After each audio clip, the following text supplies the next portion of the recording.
basis.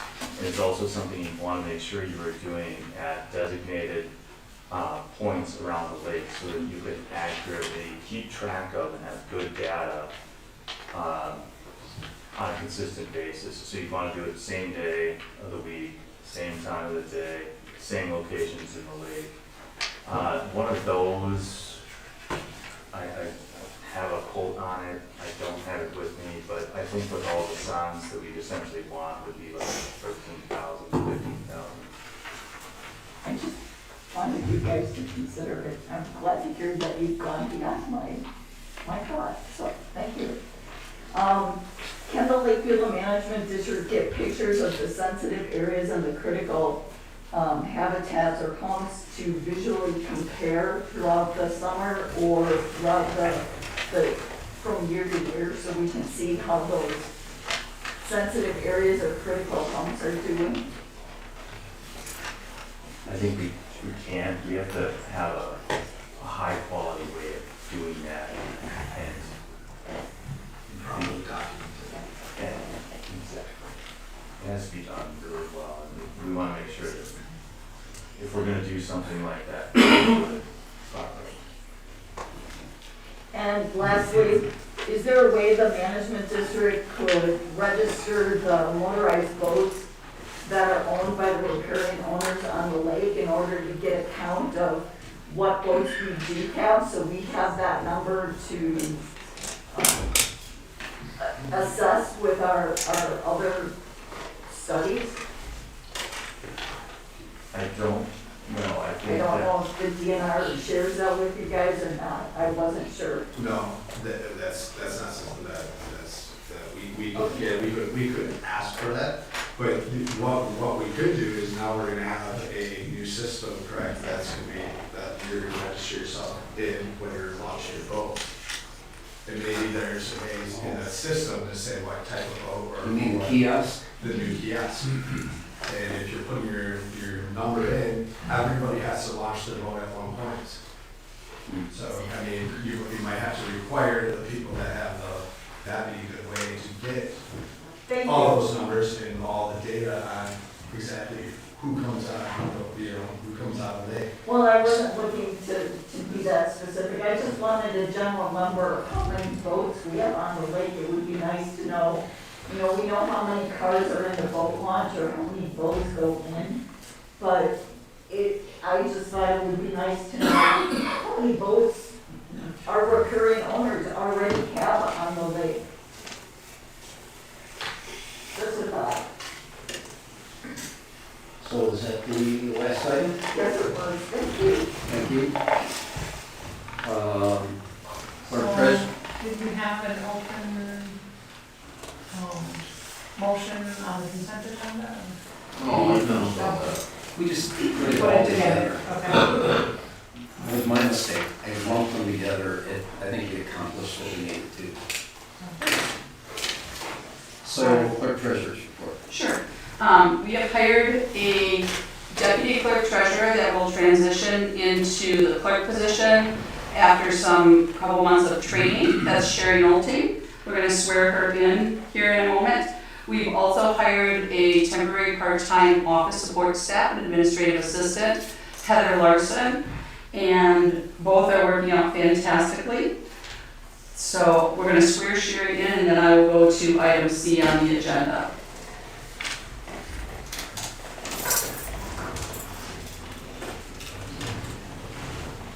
You raise your right hand.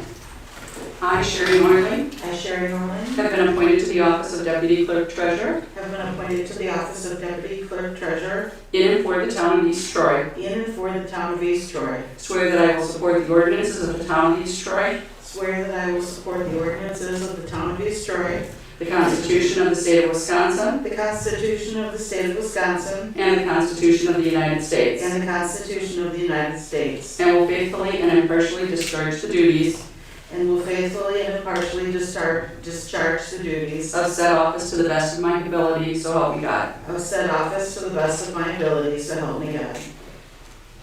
Great.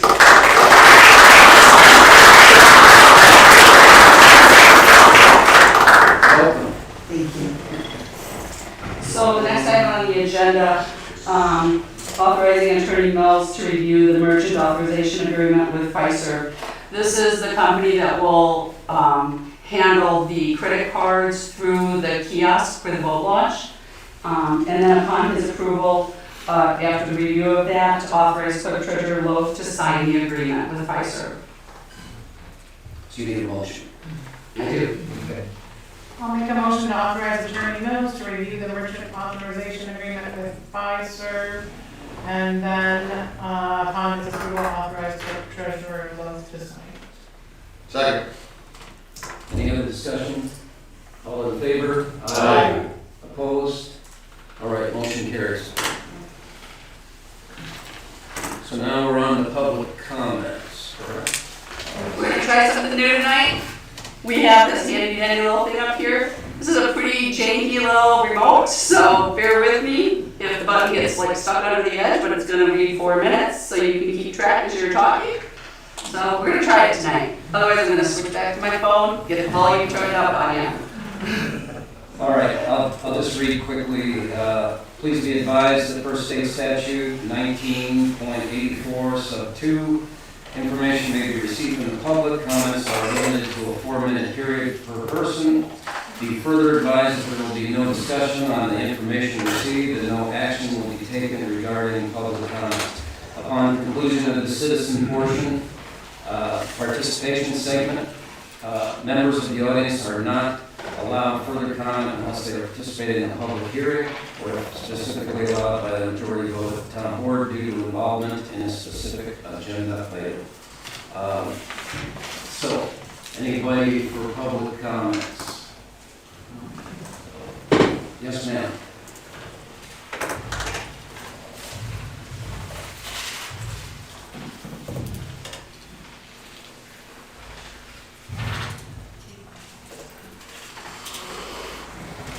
My name is Carrie Franzine. I'm here representing Steve Huning. Can you state your name, full name and address? My name is Carrie Franzine. My address is W1530 South Shore Drive. I am representing Steve Huning, who lives on Lake Drive. I'm sorry, I don't know the name. That's okay. We Okay. just need you. Okay. Steve Huning is saying that he is sorry he could not make it today because he has an important meeting, to this important meeting, but he has a family wedding that has him traveling outside of the country. As president of PLB and a PLB board member for almost 10 years and a Lake resident for more than 30 years, I'm going to read what he's saying. I can unequivocally state that the wake surfing issue has been overwhelming this community for the past few years, and it has no precedent. It has pitted neighbors against neighbors, absorbed thousands of dollars in public funds and thousands more in donations from private parties. Tonight we have a clear path forward that we didn't think existed. That path is to accept the request of the Lake Beulah Management District to take responsibility and liability for creating and enforcing regulations on and in the waters of Lake Beulah.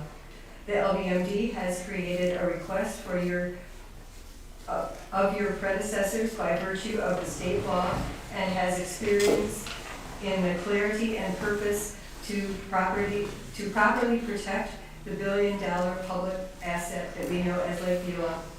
The people of East Troy are best served by leaders that focus on the issues that they know best and engaging in the help of other issues tangential to municipal needs. Please approve the request of the LBMD to manage lakes safely so that this esteemed body can focus on many other important matters that need immediate attention. Thank you, stay tuned. Thank you. Anyone else? Oh. Yes, sir.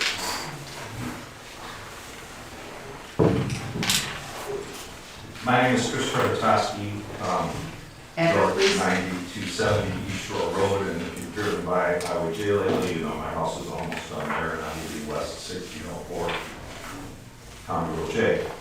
I want to start my remarks by congratulating the chairman and the majority of this board for the leadership provided in the last year during very, what I would call, turbulent and disruptive times in the town. I believe that that is critically important and something that should be acknowledged. The second thing that I'd like to say is that I hope that all of the voters in the town let their voice be heard in the April 7 election. Because if they don't, then they have nothing to complain about. My view is that we all have to be good stewards of the resources we have, including all of the lakes in the town. And part of that stewardship is voting. I believe government succeeds best when primary responsibility rests with individual responsibility, and voting is one of those. I believe it's also critical that everyone in the town understand that they are heard even when the town board disagrees with them. I believe that it is critical that the loud voices of single-issue special interest groups not drown out the majority view of the residents of this town. And I'm concerned because we're in a time when, even when there is, as we speak here, a meeting going on the other side of town with a group who refuses to identify who they are, saying that they are holding meet and greets of supervisor candidates when only 2 of the candidates are invited. It is my experience that those groups believe Lake Beulah is the whole town, and that is not the case. I believe that it is important that everybody understands that if the town as a whole does not thrive, none of the town thrives. And that ultimately, if this town gets chopped up because it cannot come together, what will happen is nobody will succeed. And if it comes together, everyone will. Thank you. Thank you. Anyone else? Yes, sir.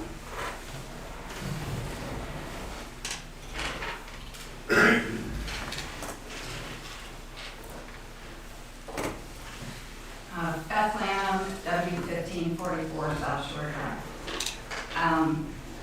You have before you tonight multiple options to address the wake surfing on Lake Beulah.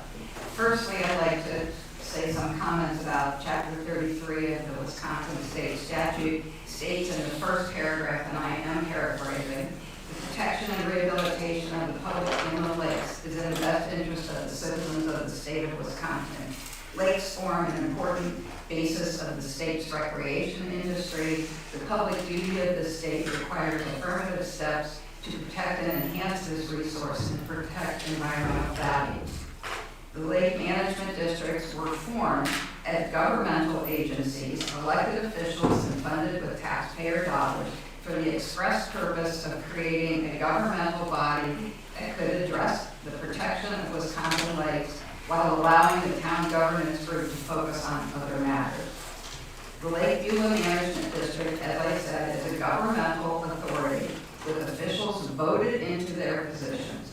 They are charged with the mission of protecting Lake Beulah, solely Lake Beulah. I believe there are approximately 600 riparian owners on Lake Beulah. Riparian owners owning and supporting wake surfing represent a very small percentage of those riparian owners. Chairman Jones sent a letter to the management district suggesting that they take responsibility for this issue. The town board has frequently expressed concern over potential litigation if they take actions related to wake surfing on Lake Beulah. The management district has offered to assume that legal liability. I'd like to remind you that the Lake Beulah Management District proposals are a compromise from the original request to have a ban. They're option 1. The town passes the proposed management district ordinance for 500 feet from shore, 25 feet depth, 2 zones for a 1-year trial period. The management district takes legal liability, distance and depths are science-based. The town keeps enforcement. but the management district has donated $50,000 towards that effort, and the management district would buy and place the buoys. Option 2 of the management district proposal, the town would delegate authority to the management district, that would include a town ordinance to give them the authority to enact the 500 feet from shore, 25 feet depth, 2 zones for a 1-year trial period. Distance and depth are again science-based. They would take the liability, the town would keep the enforcement of their $50,000 donation, and they would place the buoys. Option 3 from the management district is that the town delegates authority to the management district to take all control over Lake Beulah. The management district would create the 2 zones, 500 feet, 25 feet, for a 1-year time period. They would take the legal liability, and that an intergovernmental agreement would need to be required to, for the police enforcement to stay with the town. That's my understanding. If you choose to ignore the Lake Beulah Management District proposals, let's take a look at the other proposals. The BRB proposal. I don't know why you would seriously consider an option presented by a small group of wake surfing enthusiasts and ignore a governmental agency that is responsible for the lake and represents the vast majority of the riparian owners. The town, if you went with their proposal, would enact 300 feet from shore, 25 feet deep, but for how long would that end in a year? The 4 zones that I've seen drawings of are interconnected, and between those zones, they go through shallow and or sensitive areas. That's time. Thank you, sorry.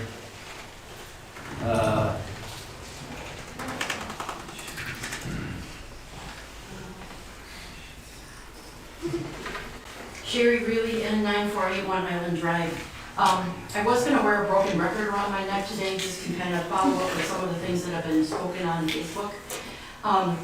Yes, I am a broken record, and yes, I will continue to come here and state the things that I'm passionate about. I don't necessarily call myself a loud voice, but I am a passionate voice, and I am a steward of the lake, and I always will be a steward of the lake, no matter what the decisions that are made are. It is my right, even though I may be just one riparian owner, it is my right to do that. And Mr. Trevitowski brought up an unknown entity. It is not an unknown entity. It is called East Troy Action Alliance. It is a newly formed community advocacy group that is not related to anything else in this area, in this town. And all we are doing is trying to be a voice of reason and promote the candidates that we want. And there is nothing wrong with holding a meet and greet. We had it checked out by the ethics committee with the election company, with the elections office, and all we are doing is letting the people speak their piece. And I will be heading over there next. It's nothing private, it's nothing hidden. Anybody is welcome to go to that. That's statement 1. The second thing is, lots of stuff is going on Facebook, and lots of it is pretty negative, and the memes that demean people, and it seems like the people that speak up are often being vilified. And if we are being vilified to stand up for environmental protection and protecting the animals, people's rights to safely go on the lakes, then call me a villain. That's what I'm standing here today for, and I continue to do it. I have a major concern about whatever the 3 different proposals. Lake Beulah Management District proposed a very good one, and I do not see why that one can't be voted upon. They are willing to take over the majority of the work on it, and I don't see why it can't be voted upon.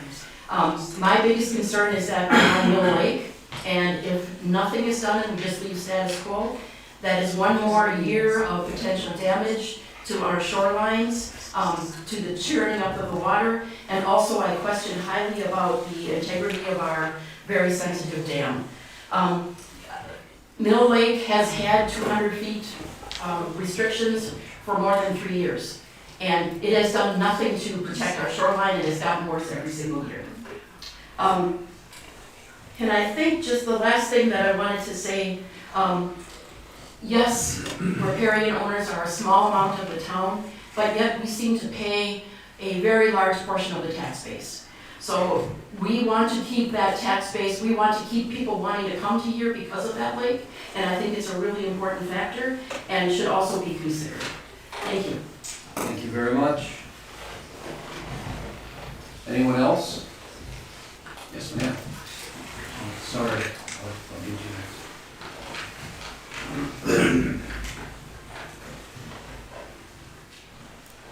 I am Karen Wagner-Holtz, and I live on North 8659 Wilmer Landing. I'm reading the rest of Beth's proposal, so I'll continue. And it says, there's too much for one patrol to enforce. Twin board retains legal liability. Who will pay for additional buoys needed for additional zones? 200 feet slow, no wake to 300 zone would cause only 100 feet to protect kayakers, paddleboarders, swimmers, recreating near the 200-foot slow, no wake line. Do nothing approach would be irresponsible on the part of the supervisors, would be a failure of your duty to protect the township resources, does not allow for enforcement's no ordinance, no enforceable rules for boats launched onto LB or for those Beulah boats that chose not to follow the guidelines. It is a failure to the citizens as it does nothing to protect swimmers, kayakers, paddleboarders, other boaters from large waves. It is a failure to protect the environment. It would be a continued free-for-all. Thank you. Anyone else? Oh, yeah, sorry. I told you we'd get next. Sorry. John Stoltz, north of 831 Stearns Ridge Road. I want to bring some things up about the special interest groups around our lake.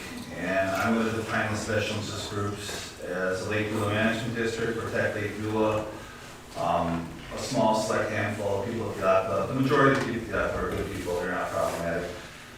They have an integrity problem.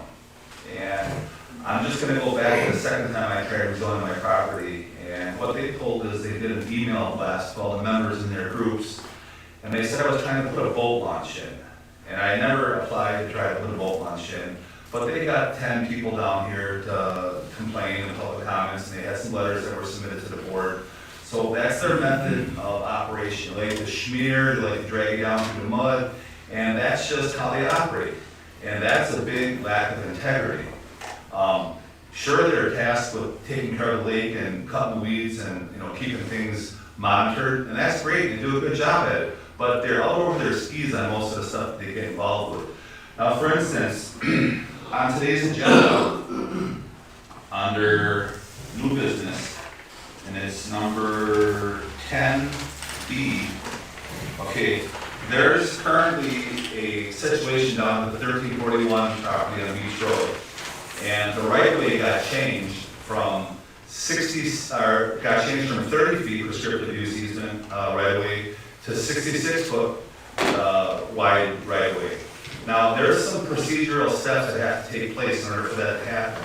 And they didn't take place, because I've been sitting over there for the last 6 years, every meeting, watching and just observing and recording them, and they never talked about it at town board level. So our former town chairman, Joe Barkowski, managed to have that right-of-way changed, and nobody knows how he did it. So that's a lack of integrity. The people in this town deserve better. They deserve people that are going to do the right thing when no one's looking. And that isn't the case for us in East Troy. We are constantly ducking and shucking and watching for the shoe to drop on whatever scam or whatever thing they got going next. The board has gotten much, much better. The town is doing a much better job of governing us and keeping things in line. But the Crips, the people from the Crips are still coming out and popping their head out, and they're trying to affect what's happening here. Thank you. Thank you. Anyone else?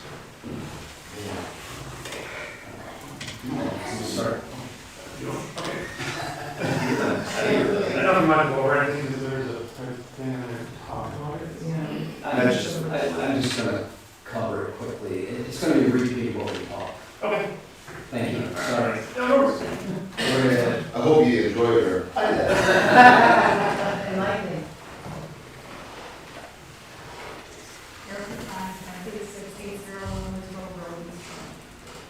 I read various versions of this on social media over time, and to me, some of the plans already been decided. It says, as it stands, 2026 will be a wait and see or strong mitigation year to maintain responsible voting practices for all assets. This including the management district contribution of $50,000 of recurring owner tax dollars towards sponsorship of town police polls in Lakeview in 2026 strong mitigation effort. Regardless, we have consistently heard about the lack of the 200-foot placement of buoys as part of this mitigation.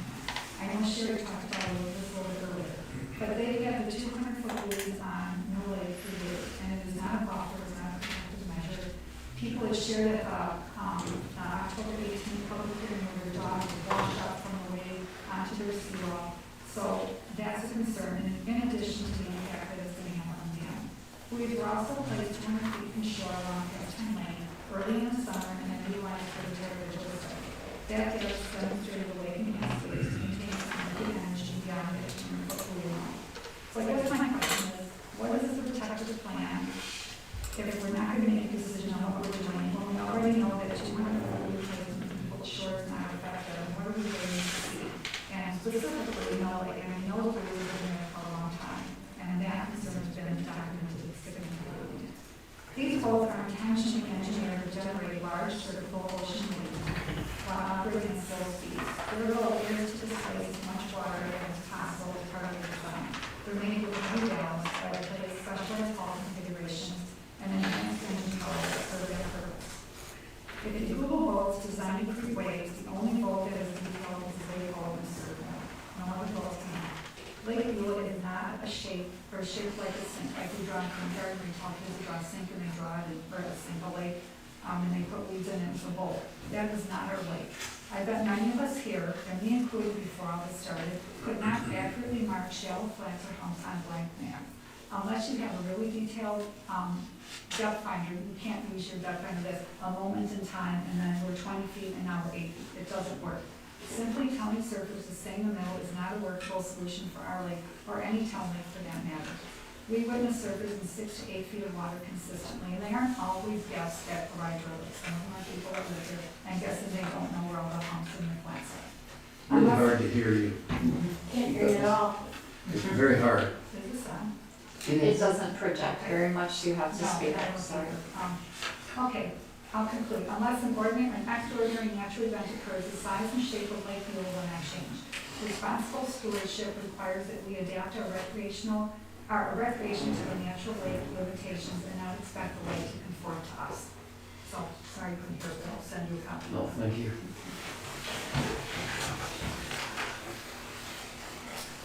Nicole. Good evening, everybody. Nicole Hudson, W1721 South Shore Drive. Can you all hear me? Yeah. Oh, yeah. Thank you. Before I dive in, I would like to expand on the recent listings of special interest groups to include other websites or Facebook groups of, excuse me, We the People, Lake Beulah Lake Life, Informed Citizens of the Town of East Troy, and more importantly, the Beulah Responsible Ordinance as another interest group. Those are just to name a few. But now into my own comments. I know you've all heard my arguments on how I feel about the safety of the lake and the people on the lake. So I'd like to start with transparency and consistency in governance matter to every resident of the town of East Troy. Whether we're talking about budgeting, public safety, or lake management, people deserve decisions that are clear, fair, and grounded in facts. That expectation doesn't change depending on the issue, and it shouldn't. But part of transparency is tone. Residents should be able to participate in local government without being dismissed or labeled. When a current town board candidate calls concerned citizens extremists, it doesn't just mischaracterize people who care about our town and our lakes. It undermines the trust in the process. Civic engagement is not extremism. It is the foundation of a healthy community, and leadership should encourage it, not divide the community over it. When it comes to Lake Beulah, the community has responded to every request the town board has made, yet here we are being called extremists by current candidates. The sitting board has asked for scientific studies, examples from other municipalities, draft ordinances, compromise zones, and collaboration among organizations, all of which has been provided thoroughly and in good faith. At the last meeting, the board went a step further and asked whether the LBMD could be held liable for any weight-enhanced voting ordinance. The LBMD took your request seriously and responded with a proposal that would even provide or offer indemnity to the town. That's a direct answer to your question. I'd like to then further address the concern raised around litigation at the last meeting. If adopting an ordinance is inherently a litigation risk, then every ordinance change on tonight's agenda would carry that same risk. Yet, the town passes ordinances because governing requires making decisions that protect the public. So I have to ask, if the board is concerned about liability, does that concern apply equally to all proposals? You specifically asked if you could hold the LBMD liable were you to adopt their ordinance. If the town were to adopt Beulah Responsible Voters Ordinance proposal of 300 feet, would the town also be looking to hold that group liable, or is it only those that you don't agree with?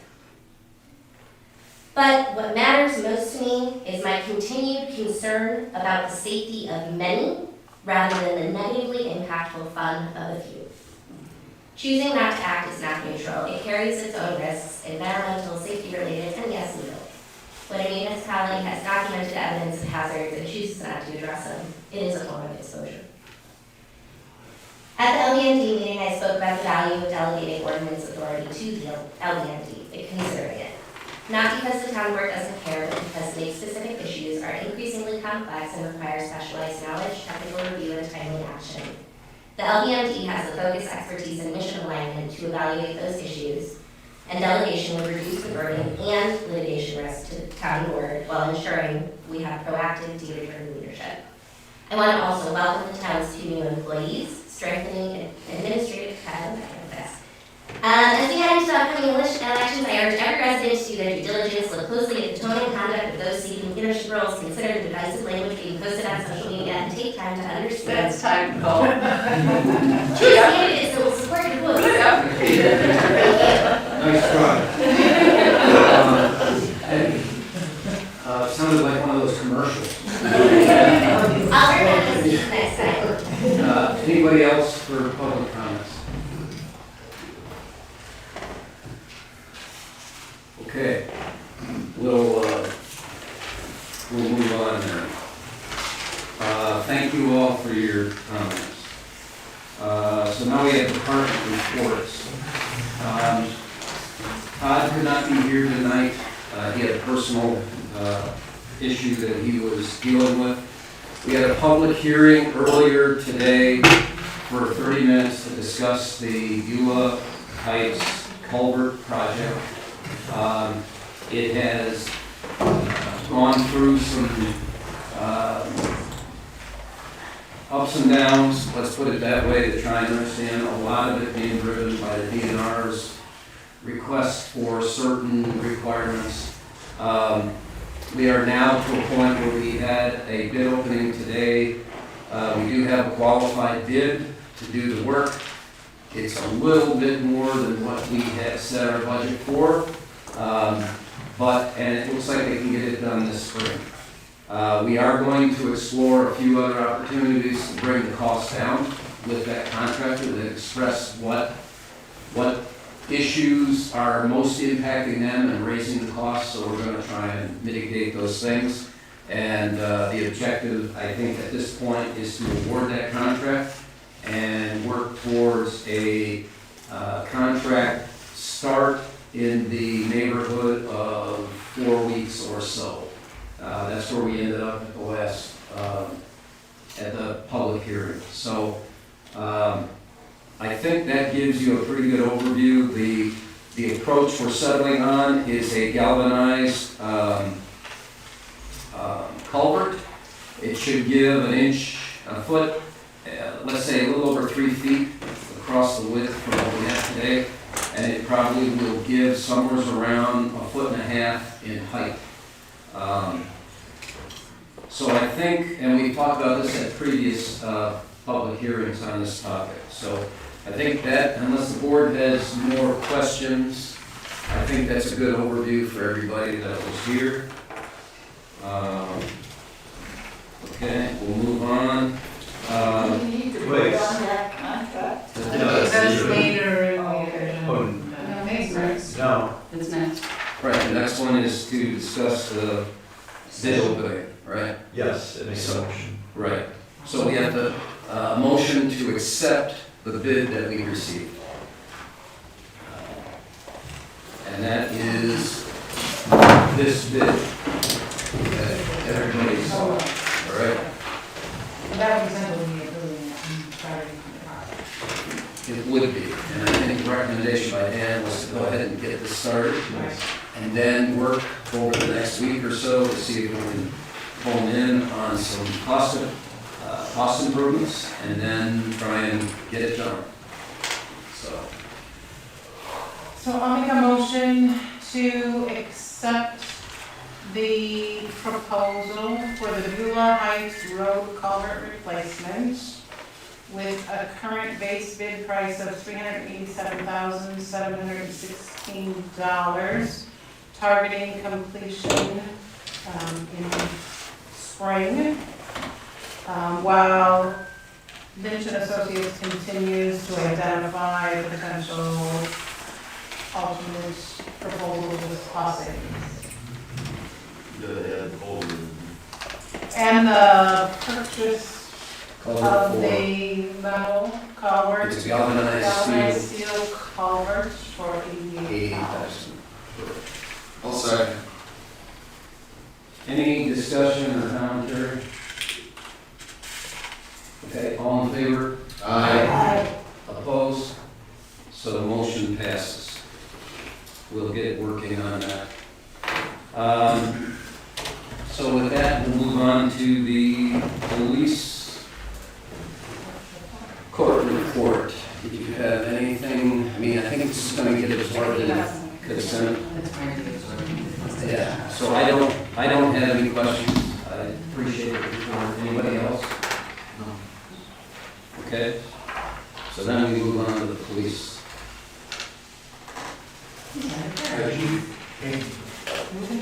Everything was submitted. Does anybody have any questions? I don't know. Good job. Thanks. I think, and Todd and you are working kiosks. Yeah. Yeah. I don't know if I like the way it sounds. Well, Working. trying to get the kiosks installed before the voting season. I know there was communication back and forth today between us and the vendors. So they just wanted to confirm the color, and we did that. And so falls back in their work. Did we have to also like create a design for the passes, or is that later, or? There's no, you can do that later. Okay.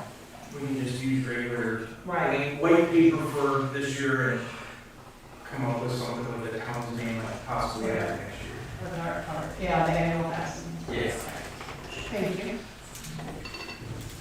Okay, so the planning commission, I don't think we're gonna approve minutes here, right? That was, No. that's, so we'll take that off. Oh, we are? Minutes for 1/21, Oh, 2016. Okay. Just need an yeah, let's see. I would make a motion to approve the planning commission meeting minutes from January 21st as approved by the planning commission. I'll second. Okay. Any discussion? All in favor? Aye. Aye. See, I have a lot of reading in minutes, so I don't want to vote. Okay. So we're at 4-1. That's, opposed? So we have a motion to approve 4-1.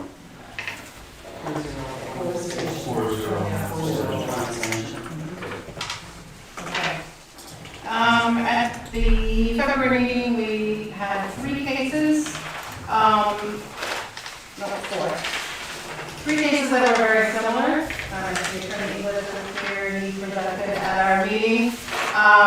They are current residents that are zoned C4 due to some wetland along their property. But it was explained to us that they are requesting a change to R1 for residential because should there be such a case of fire or destruction to their home, they would not be able to rebuild on the property because it is C4. So I would make a motion to approve the planning commission's recommendation to rezone the property at W 2290 West Bay Drive, East Troy, parcel number PET 1800008B. Second. Okay. All in favor? Questions? Okay. The time I don't ask. Yeah.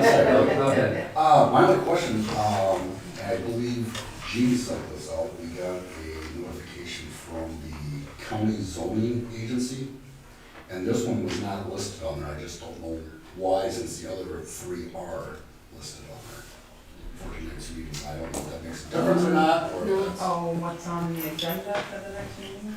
Yeah, that's for the They might future, not right? have gotten on county at the same time, which That, can and that's, I happen. didn't know if it was just a time difference, so I just wanted to It understand that can for happen. myself.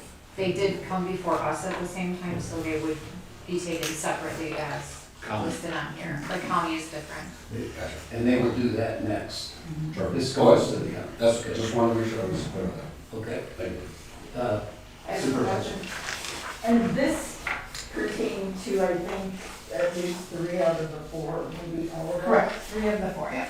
But what about these properties cause the historic and current use of the properties to be non-conforming? I didn't understand that.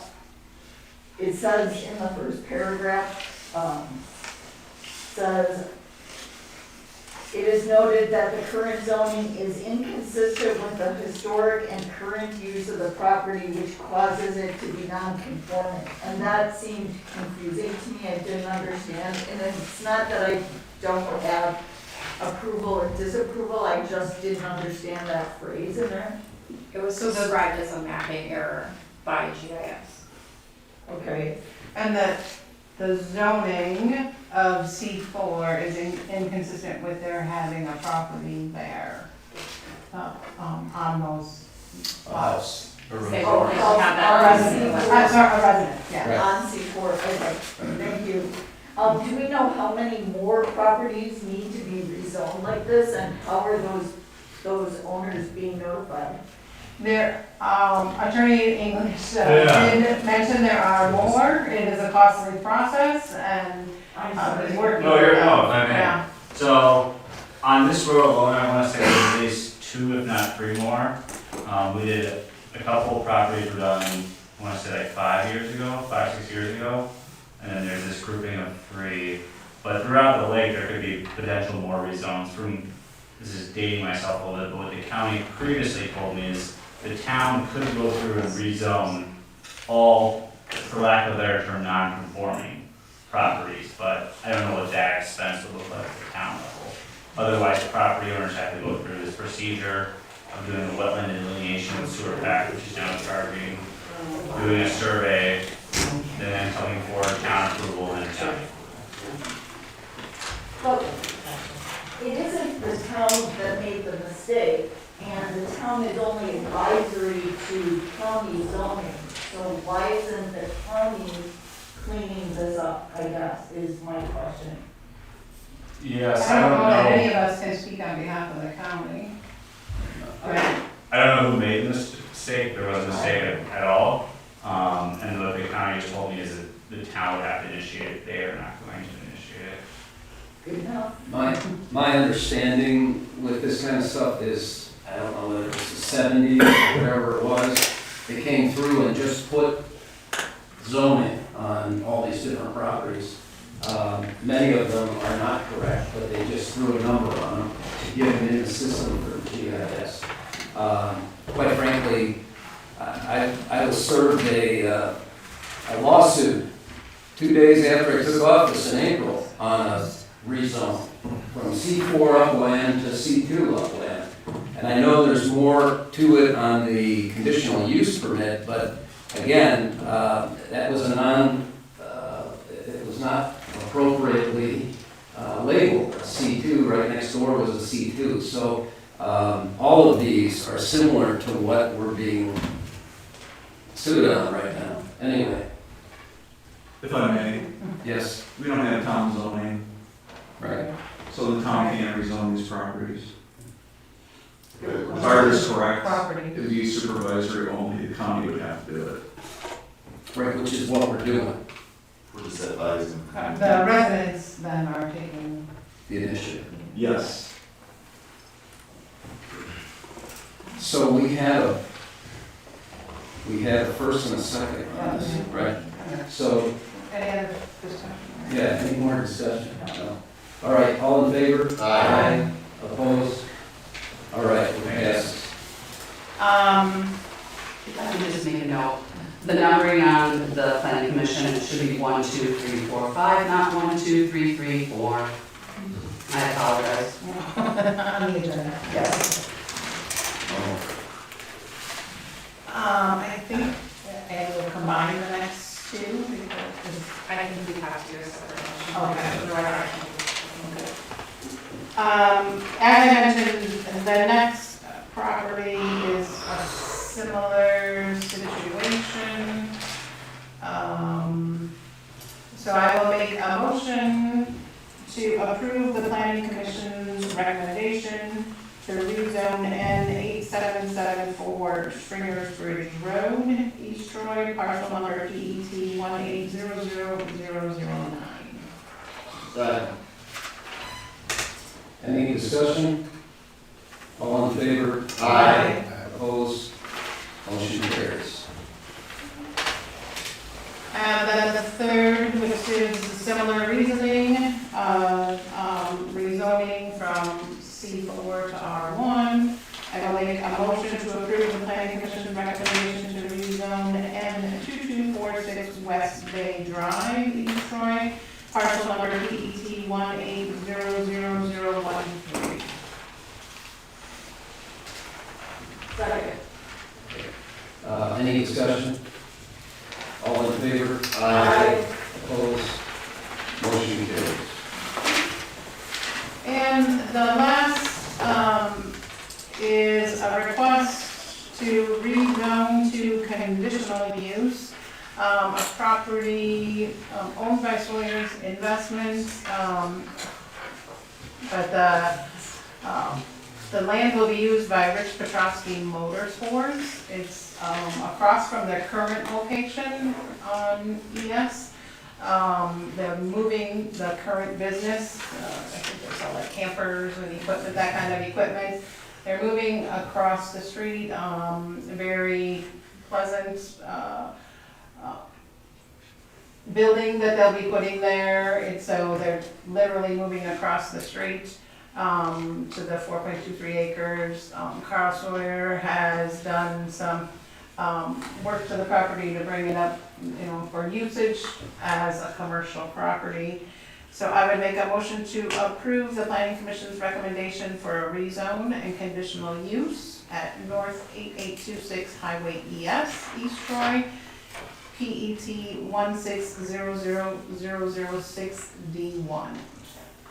I'll second that. Go ahead. I got a question on this one. Going back to the Lower County zoning, Yes. there's something very similar tax parcels, except there's different language on what the use of this is gonna be. The one that we've got says that no business is actually changing, but the one from the county says that there could be 7 to 10 employees with actual hours of operations, Monday through Friday along with Saturday. And the one that we've got here says by appointment only. So I'm just wondering if there's if there's two separate businesses. They take appointments during those periods of time, not outside of those periods of time. Okay. So county made them drill down a little bit more in between the times that they apply to us. Okay, that's Just trying to make a clarification between the two. And that was also discussed when they had some additional parking spaces allotted because county says, you know, like if you're gonna be open those hours, you have to have a certain number of parking spaces, and they were kind of pushing back, well, we only take customers by appointment, so we don't really need that. So they have a plan for that, and I think that's some of the discussion back and forth with county. Okay. Thank you. Any other discussion? And in paragraph 3, it talks about updating the 2050 plan. Is that something the town planning commission is currently working on? I know of the 2030 plan, but I have seen nothing on the This 2050 Doesn't plan. require a 2050 plan update, it's current with the 2050 plan. It's current, yeah. Yeah. That is what it's designated as. All BS is pretty much business, right?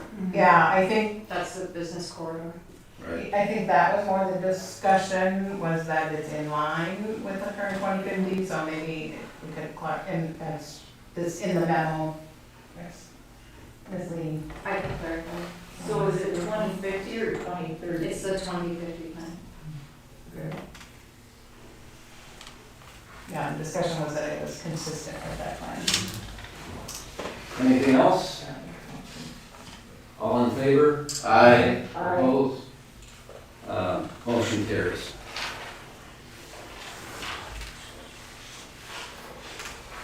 All right. Now we move on to 9A. One of the things I wanted to do, we had a couple of discussions with the employment attorney on the final revisions of the handbook. The memo attempts to show you how the old contract headings match with what we're doing in the handbooks and how we've added extra things into the handbook, as you can see below. At this point, we are now to the point of approving the handbook, and then following that, probably myself and Clerk Treasurer Loaf, we will probably have discussions with every one of the employees so that we can document any items outside of the handbook for their employee files, like we have promised to do right from the beginning. So I'm thinking we only had one situation like that, but we're gonna review with all 8 employees and make sure that we're covering that. One of the items covered in the memo here is when we started with the handbook, and you were on the committee, right? And Jen, you were on the committee. So when we started with the town of Mukwonago's handbook. From my research, it looks like the town of Mukwonago has about 7,800, 8,000 citizens. The town of Troy has about 2,300. We have about 4,000.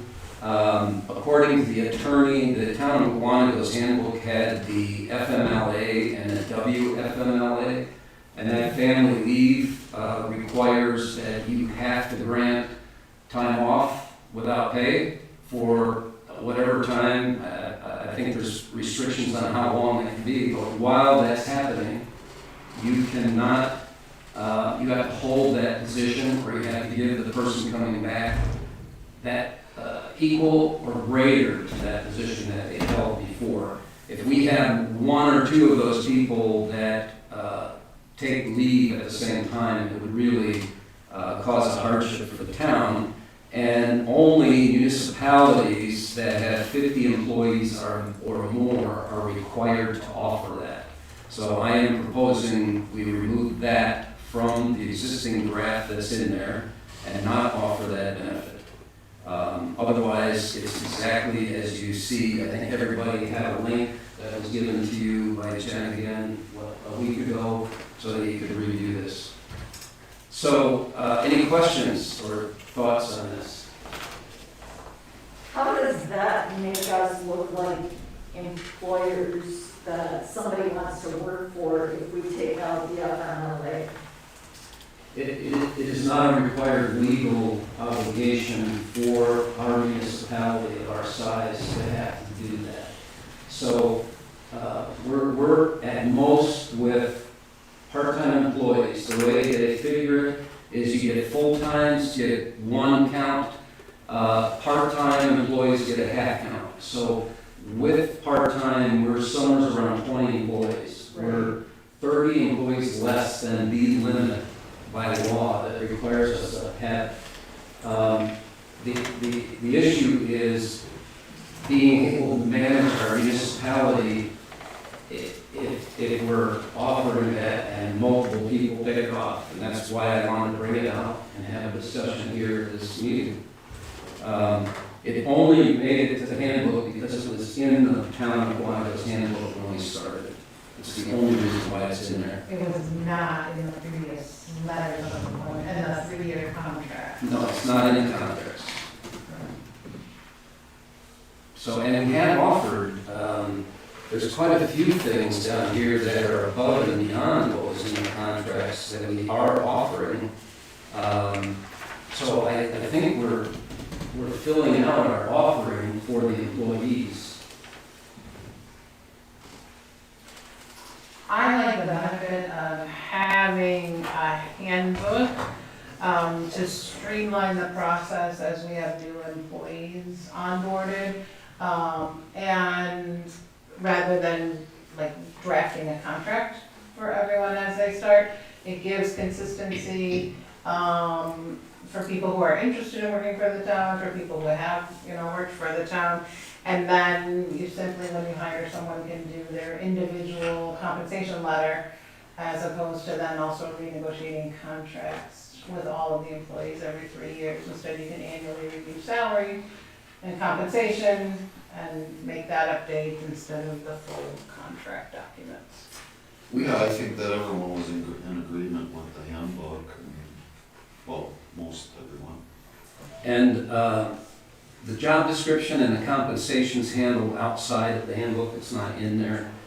Residency, there was a couple areas that we found legally we were in questionable area, and in other cases we weren't necessarily offering the legal obligation we have, both federally and state. So I think this allows us to come up to a level that is legally recognized by both the state and the federal government, which I think is important too. I don't know that the contracts did that. The United States Supreme Court may be sending a message to Donald Trump, and not a good I'm so one. sorry. Okay. I probably won't So I would entertain a motion.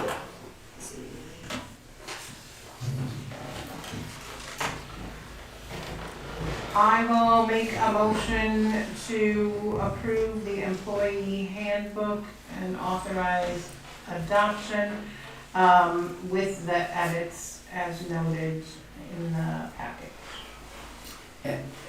And from me and clerk treasurer. Yeah, I guess I thought that was kind of the adoption of the handbook led by Chairman Jones and clerk treasurer Lowe.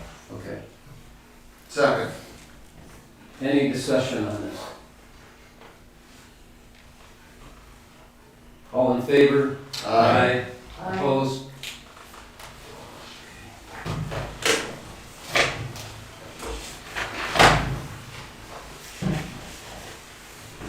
I will get with you this week.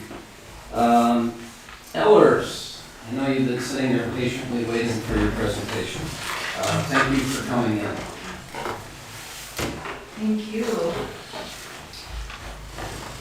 Good to see you all. I will say this is not one of the longest public comment periods I've ever sat through. I was at a meeting in the fall where I sat through 6 hours of public comment before they got to my 11:45 p.m. presentation. I hope not to drag this on any longer for you.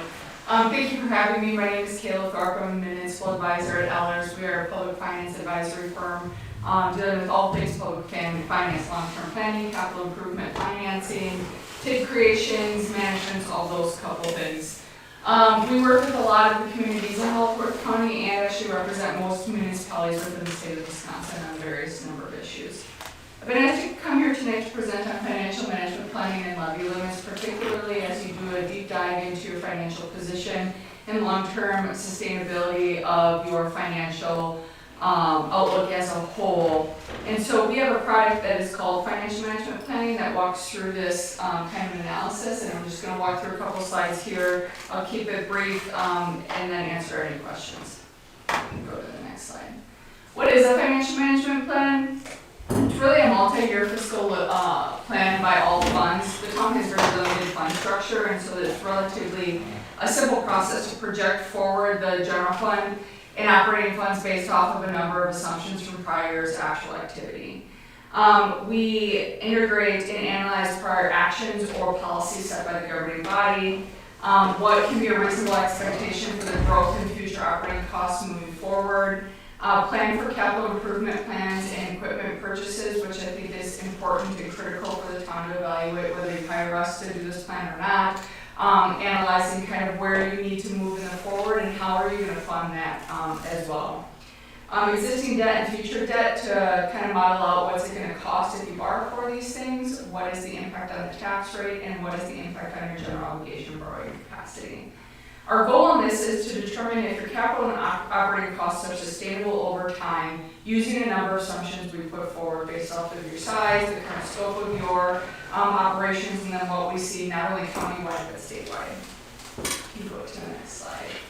Our goals through this are to provide an estimated future tax levy and what's going to be needed for your property tax levy and the associated tax rate. I like to estimate this as we are going to stress test your capability to levy tax dollars and the amount needed to sustain your current operations at their current growth. And I will give you a spoiler alert, it's unsustainable because it's unsustainable for everybody in every community we do this for, given levy limits. We've been operating on their levy limits in Wisconsin for 21 years now, and everybody's consolidated as much as they can, as many things as efficient, many things as streamlined as they can. We're really not to the point of evaluating how, when, and who provides services to our residents. Our goal is to support your political decision-making process regarding those service level deliveries, the level of services you provide, and then financial management as a whole. We can identify potential pressure points, that's that stress test of overspending on capital, underspending on capital, kind of the way we provide those services as a whole. And this can run in line and in concert with your budgeting process, your annual budget. We do this for member communities where this financial management plan actually becomes their annual budget in moving forward, because they can kind of map out 3 to 5 years in advance what the need of the property tax levy is going to be based off of our assumptions. Next slide, please. What are the benefits of this planning process? It really translates vision into action, and my goal for you all is to give you talking points to start to have conversations you probably haven't had before. The level of service we provide, how do we do this, who does this, and kind of identifying those funding sources for your specific priorities. And everybody's going to have a priority, and boards and councils will change for those priority changes, but this financial management plan can really become the institutional knowledge for your organization as everyone turns over and people come in, is to set that kind of guide moving forward and what that roadmap looks like. It also helps manage your community expectations, so there's a clear understanding of, well, we're not narrowing ourselves to these plans and these projects. This is the general framework of where we think we need to go moving forward, and manages kind of a preempts your general public with their expectations of what are going to be the related tax implications. We'll talk about imbalance as part of that. It dovetails in your budgeting process. It really communicates your long-term plans as well. You probably haven't done a 10, 15-year look forward, or at all 5-year look forward, and so understanding what that looks like, first of all, and then how are we going to change or modify our existing operations to make that happen. It reduces reactivity, it becomes more proactive. Obviously, we are in a very reactive society, especially under levy limits, and kind of the role of the playing field we live in today. But it really increases confidence in our organizational capabilities, and having staff understand what the goal of the town board is, what the goal of the taxpayers, and how to execute that, and really make the sausage behind the scenes will you provide the framework to make the casing? So that your staff has clear directions on when a budget comes before you, what it should look like and what the priorities should be. Next slide. This just provides you a general framework of kind of your budgeting process, whether you're aware of this or not, and where the annual budget falls in kind of the broader scope of financial management on the town level as a whole. The annual budget document, the numbers that are generated are one small piece of kind of that overarching umbrella for what is a planning and budget development process. Those things aren't done in a nucleus, and those things aren't done independently just for a short period of time. It's not like our budget gets adopted in November, tax bills go out, and we're just gonna put this back on a shelf and we'll talk about it again in June.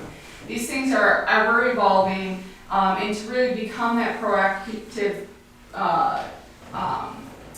situation is really dealing with these things as they come up, adjusting your budgets, adjusting your expectations as they move on. And so there's a few things that go into that, including a debt management plan, a capital improvement plan, and a, you don't have utilities, but financial management plan, and policies related to these things that help set that course. Now, how do we get to this end result, and what does that look like? If you can go 2 slides. There's about a 7-step process. It can be as broad or as limited as you wish it be, but our first is going to be identifying the stakeholders who want and need to be in the room at the table when we kind of set out the path moving forward. So that includes your administrators, your clerk treasurers, finance committee, other department directors, and it requires support from all of the stakeholders, whether there's disagreement on specific issues, but support for the process as a whole. That is key in this, because as kind of discussed before, things that I'm hearing can really be undermined from the beginning and it won't even get off the ground. It will serve as a unnecessary process you go through if there isn't stakeholder support. The next slide is really identifying those costs and assumptions. We'll take a look at your 5-year history of your budget actuals, your audited actuals of expenses on a line item basis to get an understanding of year over year and 5-year over 5-year, what are your kind of increase in costs. Where is that happening? Why is it being driven in that manner? We'll then project forward based off of a number of assumptions that we use, including inflationary markets, commodity prices, and some kind of general things that we do countywide. We do a very involved financial management plan for the Village of East Troy, so we use a pretty good set of assumptions that we've had from the village on a countywide basis, but understanding that your operations are significantly different than theirs, and maybe tailored to have an increase maybe more on the fuel and the commodity side versus some of the other costs that the village does have. This is kind of where we start to make the sausage, an understanding of how does each dollar get out the door. Step 3 is prioritizing needs. What services are we legally required to provide? What is the condition of our assets? Are we operating on a 35-year-old plow truck? What is our plan to, I used to be a small town administrator, I was a village administrator for 10 years, 15 years in local government, and I believe it's really easy to stretch one more yard of plow truck and then it breaks down in the middle of winter, you're kind of SOL. But really getting an understanding of what is our equipment replacement policy and the plan moving forward for that. Cost benefit considerations is what's the cost of the service we are providing versus the benefit that it's getting. Is it a necessary service? Are we legally required to provide it? And what would it look if we shift away from that, providing that specific service? Operating impacts, resource availability, and service delivery are kind of all those overarching umbrella type objects that we're going to look at as well. Step 4 is analyzing data. We're going to get into your financial position, specifically looking at your fund balances, how you budget for debt service, surpluses, and reserves, kind of where you are getting all of the money that you need to pay for your operations. I've done a little bit of this already, just looking at some of your audit history and understanding that I hate to throw around the fiscal cliff term because we talk about it so much in my industry, but we're already there. We already know that we're there. We have very, very limited resources and growing operations moving forward.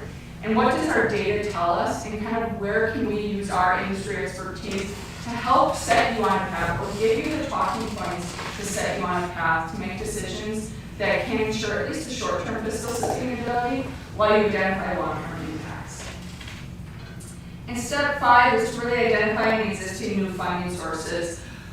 We have a whole kind of process through this that talks about alternative funding sources that can be available to you. things that you may not already be utilizing that are available to you, or things that could be utilized should you make some policy decisions, as well as non-local grants, type of thing. A major piece of this will be identifying kind of how the funding formula and contracts works with the East Troy Fire District. I happen to work on behalf of the East Troy Fire District, and so I know that with the communities joining on, and there is widespread support to adopt the levy resolution, allowing you to claim line I, which I have a slide in here that talks about line I, which exempts the increases in the fire district service charges from your levy limit worksheet.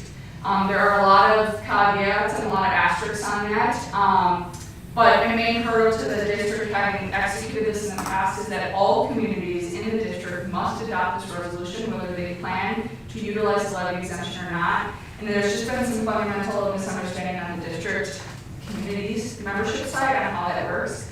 But I know that at least the village and some of the other communities, as we open negotiations and the service contract for the new communities joining, that will be mandated. Therefore, you will be allowed to take that levy exemption, which should free up some levy capacity for you.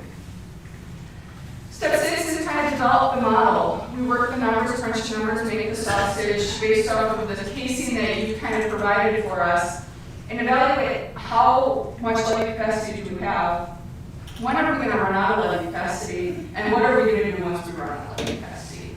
I met with Chairman Jones, and one of the main things I pointed out just on its face is really identifying within your operating expense budget what can be deemed as capital. A lot of times with our towns or smaller villages, there's just inherently built-in capital into whether it's computer or a server replacement into your normal operating expenses, and that causes large fluctuations year over year in those expenses. Our goal is to get that as minimally as possible, and because if you can fund capital in other methods, you can't fund people in other methods. And so really identifying what those are to get down to our base need for operating. We'll consider other factors like the issuance of debt, political will, changes in timing on execution of projects, all those kind of things to set you out on a path that can work moving forward.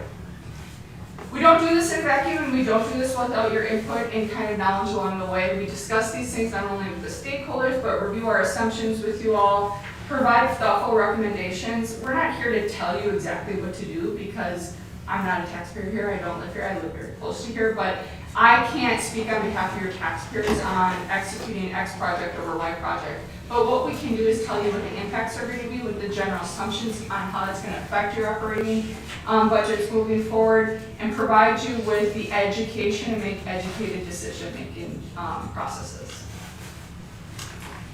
I'm just going to kind of highlight the next couple slides of our methodology. Our methodology is really, like I mentioned, a stress test of the levy. So what we are going to do is we are going to keep all non-property tax revenues flat. So your permits, your fees, your charges for service, all of those things flat at what their current budget amount is, to see what the need of the levy is going to be should your operations continue to fund at what they are. We're going to project forward net new construction based off of your history and kind of replicate your levy limit worksheet for the next 5 to 10 years to get an understanding of what that looks like. The next slide just takes a look at kind of, we group our assumptions by type: commodities, employee insurance, regular insurance, services and wages. We'll take a look at what your 5-year average and 3-year averages for growth in those are, and then we'll develop assumptions together. What are reasonable, what conservative growth year over year moving forward. The next slide kind of gives you a snapshot of then what are we driving down to. What is our need to fund all of our funds, our debt service, our capital general fund, and this is an example from a different community. What is our total levy need to fund operations, and then net of debt, meaning taking out debt service, because debt service is a levy exemption, kind of driving down to what your levy need is to fund your budget, your property tax levy.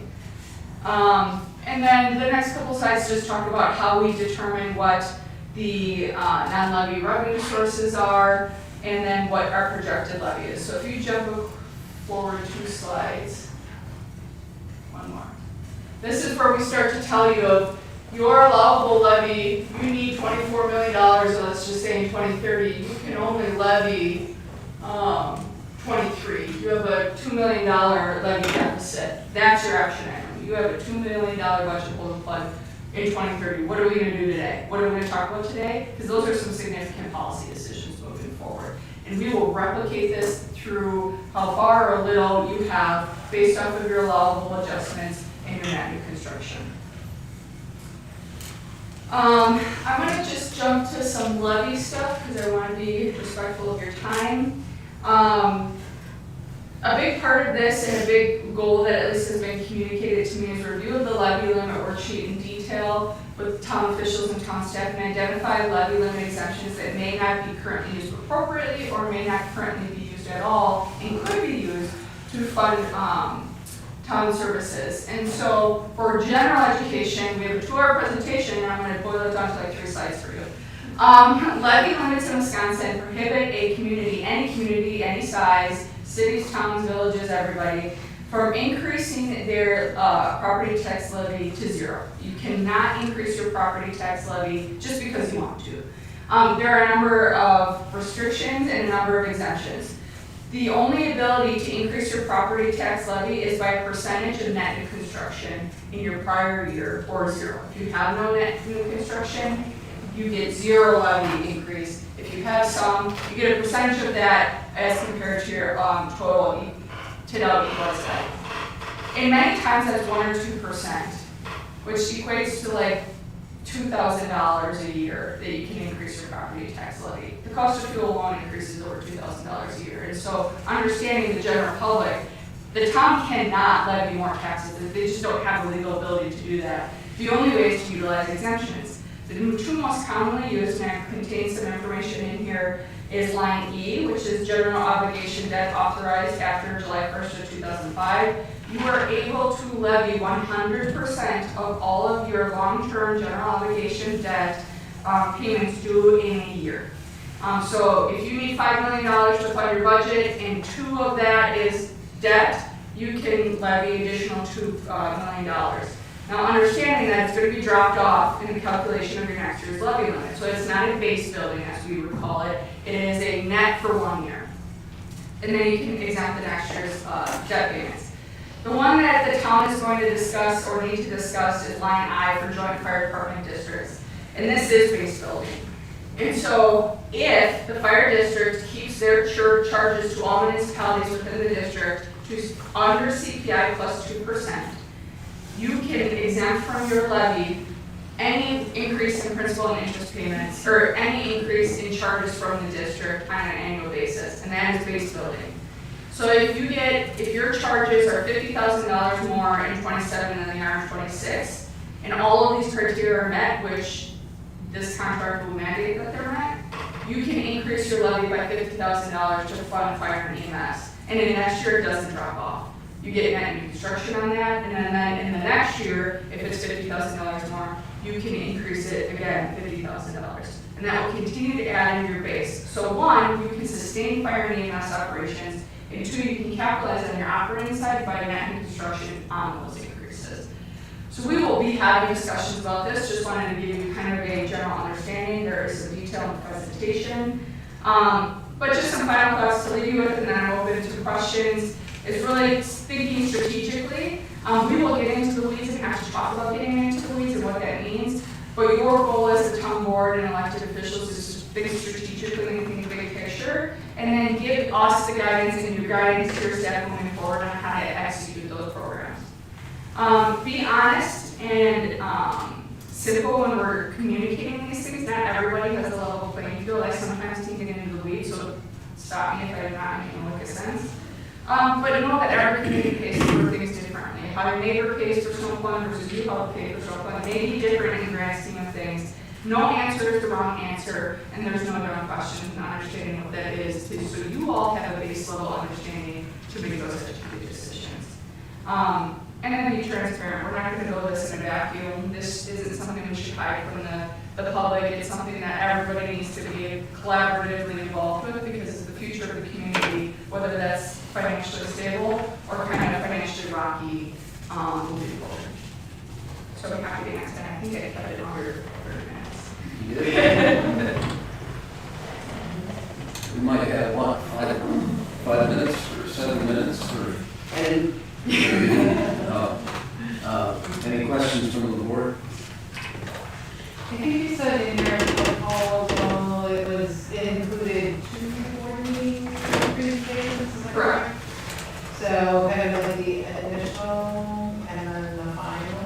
Yeah, so kind of we'll get working with our stakeholders and our work group, we get the model built out with your history and kind of start to plug and check some numbers. We're going to come and have a workshop where we take a look at those assumptions, take a look at some preliminary findings, identify points of conversation, and then we'll go back to the drawing board and kind of rework those, and then come back and kind of give you our final presentation, and then thoughts to consider moving forward. My goal is that should you engage us, that final process is kind of wrapping up as you're going to kick off your budget process, so those 2 things streamline together.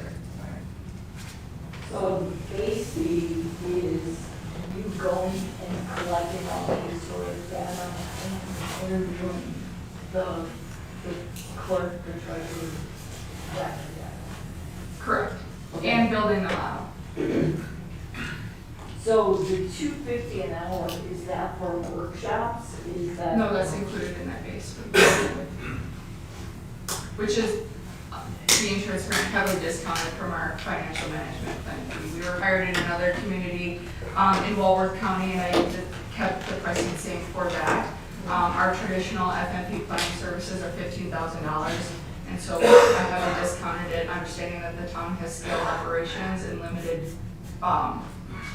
outside special revenue funds. You don't have 14 funds outside of general fund. Wait, which was my next question. Doesn't it take money to make money? And if we're spending half of the money that we might have to get a financial plan, how much can we realistically build a cushion? Well, and I'm not promising that I'm gonna come and magically find $25,000 for you. I think you've had competent people putting their budgets together and moving to date. Okay. There's no magic answer, there's no silver bullet. It is giving you the background and history of how you got to where you are, and then how are you gonna continue to move forward? Because I'm a pretty brutally honest person. You guys have no fund balance left. You've spent every penny of it. And so you have no cushion. Whether there is an understanding of that or not. Now, identifying where we can shift funding within the general fund is really my goal, and that's where I talk, capital is the low-hanging fruit. Let's kind of talk about and chew off all the low-hanging fruit, and then give you guys time to talk about the big kind of broadband policies that may need significant conversation and discussion that could result in cost savings, whether it's reducing services, changing the method and delivery of the services that we currently provide, instituting special charges for service, new fees, all of those type of things. But I want to set up a reasonable expectation that there's going to be no pretty package saying, here, I found you $100,000 and you're fine now for the next 10 years. That's just not going to I didn't believe miracles. As much as I'd like to. No, I understand. Thank you. So the first step is the financial management plan, which is the fixed fee of $6,500. And that will give us a 5-year look back and a 5-year projection. Correct. And one workshop, and then one, that last presentation, another. Like a summary findings. To the board, or? Yep. Yeah. So. I like the idea of learning more about where we get money. Yeah.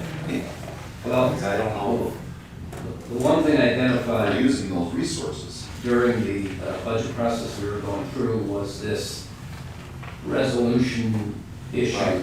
that I was, it looks pretty obvious, this is pretty easy to do, and for this year, for instance, it would have been CPI plus 2%, so that's 4.7% that we would have been able to have above our current levy to cover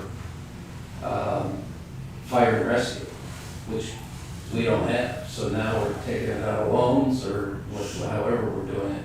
And if you do that consistently year over year, what I did not understand, is when we do that, we build on it so the levy isn't brought back. One of the things we talked about, a fire fee, a fire protection fee.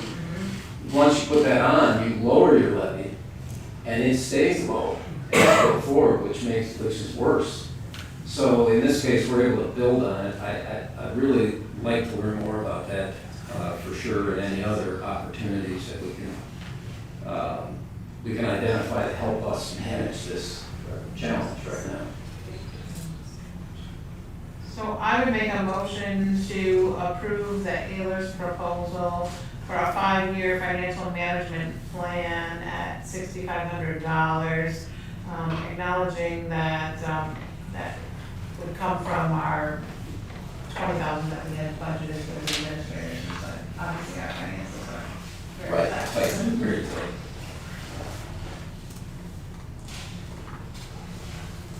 I will second that motion.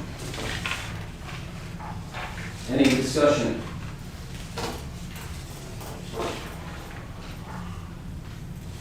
All in favor? Aye. Opposed?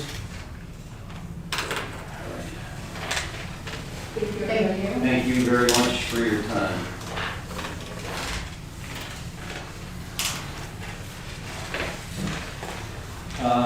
Will you be in touch, Caleb? Will you be in touch, or do we need to get in touch with you? You'll be in touch, okay, good, thank you.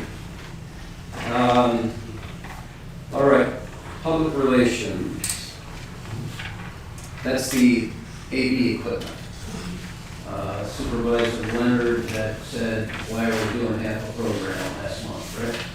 So she- Well, I said that because I thought we budgeted for it already, so. We did. And what I loved seeing is they stuck in the 75-inch non-glare display, and they brought it to below the 50 grand. So I think Because they're coming at once. yes. And we were able to save the cabinet and some other things that were able to. And that's the other thing, because I've asked about this. The only thing we're reusing is the cabinet. It's all new hardware. So when you read the warranty in there, it says used equipment is not covered. It's not in this case. It's 100% coverage for 1 year, I believe I read. So the only other thing I'll mention is we slowly, over the last, 3 or 4 years? In fact, just tonight, we had some. Right. Well, we've had challenges, but when this came about to offer video services, we piecemealed it. And we didn't really hire someone to take it and put a package together. And so this is really to rectify that. And if you think about it, you did some history. We probably spent $20,000 to $24,000 in all those piecemeal pieces. That's half of this. So I really think it's an appropriate thing to move forward with. Yeah, I was reflecting, and when I first joined the board, there was no recording of the meeting minutes, so to learn about it, you had to come to the meeting. Now, at least we have the live streaming, so I certainly appreciate the efforts of Clerk Olson and her diligence and follow through, and always willingness to try new things and troubleshoot the activities. Because, like I said, it wasn't that long ago that we didn't have that option. And so considering that, it's pretty consistent, as opposed to just 5 years ago. So thank you. And I've made too many motions. Well, I'm looking for the thing here and I can't seem to find it. So I have some minutes. Where is it? Oh.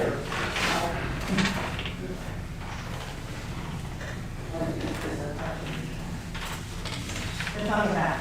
Yeah, I'll make a motion that we approve, Metro Sound to install new AV equipment in the town hall. At cost. At a cost of $49,602. I'll second. Any discussion? It is 50% down, 50% upon completion. And I'm assuming we do get a run through and kind of hit list if there's anything, right, we'll walk through with them at the Well, she's end. gonna do all that training. Yeah. And they're doing a full installation, and they are pushed to talk microphones, so Yeah. that'll be exciting. They're supposed to be able to pick up sound better too, so we don't have to lean over it. I'll still be leaning over to the mic. Any other discussion? All in favor? Aye. Opposed? Nay, I would have liked to have seen us stick to the plan where we were doing it in a 2-year increment. I just think that when we keep hearing we're on a financial cliff, 25,000 is a lot of money to be able to have for an emergency such as the Beulah Heights Culvert. This is capital. We are borrowing for this, so. And I thought that was the plan. Last month, we proposed splitting it in two, but we said it was already in the budget, right? So try and leverage that negotiation and do it all at once. Was my understanding. Okay. So that motion carries 4-1. Okay, the next item that I have here is we launched, and I really have to apologize, it's just taken forever to get this survey done at the Wilmer's Landing boat launch. And so anyway, I did include that in the packet tonight, so you can see that we did get the launch done. In the memo, you can see that I did have a discussion with Aaron Cox as a part of these discussions about a possible pier. And she has offered her approval for us to use the exemption clause because it's going to be on the opposite side of the sensitive area. So we will have to go through the process of, I think she made a comment in here, it has to be 6 feet and there's certain requirements, but it's in the exemption clause. So I mean, as far as getting all the groundwork done, I think we have it. What we discovered in the whole process is we just can't find the full chain of custody, and Attorney Mills would like to lock that down so that we can put that in the books and not have to revisit this again. So that's why I'm bringing this so you can at least know we did accomplish this, and then asking for approval to continue to work on this with Attorney Mills to try and obtain that chain of custody, that last piece. And this is where we were looking to put A public pier. If you look at the survey on the back, there's 3 piers. 3 piers on here. The idea was to maybe put a public fishing pier off here somewheres. It's not set in stone, just talking to Erin Cox, we could easily do that, and she said, it is also right off of that 20 feet. I know it's hilly, but, so we're not to that point yet. We've got the survey done so we can actually make a decision to do it, but we do have to lock in the chain of custody, so. I'll make a motion that we authorize Chairman Jones to work with Attorney Mills to resolve the chain custody issue at the Wilmer's Landing Gap property. I'll second.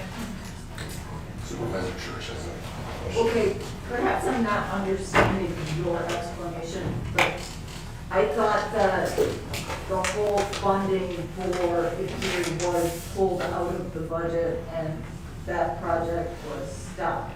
So I don't understand. We are not funding a pier. Okay. We did a survey because we wanted to possibly put a pier over here, and we couldn't do that without a clean survey.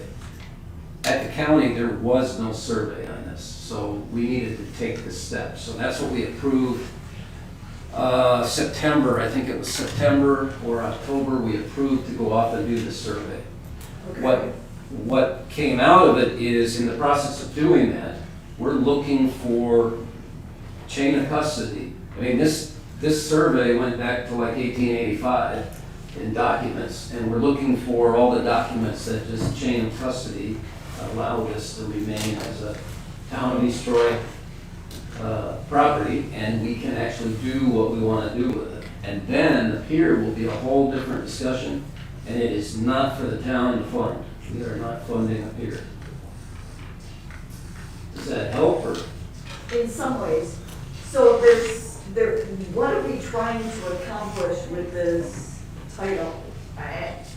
Is there We may need a quiet title action because there is nothing at county that shows this is town park land all of it, or? where we want to put a pier. Yeah. Okay. But documents go back to 1885 saying it is that. So we just need to lock it in. It's just a detail, a legal detail to make sure we never have to revisit this again. I think that's as simple as I can make it. But the pier work, that's a whole other process that we're just trying to find a place for it. Right. That's what we approved in September. And in determining if this was a valid case, we found a valid spot, we found we have to actually We need a make pier it chain title before we can build anything there. consider it. But if it's our property, we should have to. If it's ours. Yeah. If it's not, then there are options the town can take to make And it will that ours. come back to the board? It would have to. Okay. Yep, it has to. It's just, I've probably been in a position to be able to put this in front of the board since January or February, and we just keep delaying. And so we just said, let's put it in front of the board and say, we have accomplished this, and now we just need authority to keep going. And we'll bring back the final, whatever the final requirement is.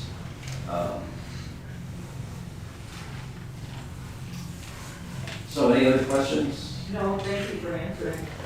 All right, we have a first and a second. Any other discussion?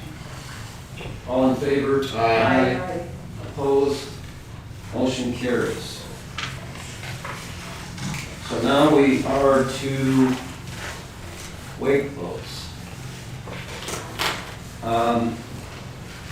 Couple of things I wanted to do to set this up. I think Supervisor Church and I will be trying to set this up for everyone. I just would like to make a comment that I've invested extensive amounts of time in becoming educated about this topic, and I know the rest of the board members have also. We had a lengthy discussion last board meeting on this. We have also consumed extensive board meeting time on this topic since I took office. My goal tonight is to facilitate a thorough discussion about wake-enhanced boating concern, debate the key town aspects of this concern, and arrive at some conclusive motion, whether that be an ordinance of some sort or a decision to allow the steps we have already taken be evaluated through this summer season.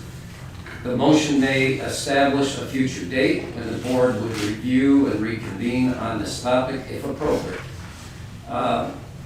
This would include, I want to be very transparent, this would include eliminating wake boat enhanced boating from town board agenda until we get to that next date, so that we can concentrate on other town business like budgets and such.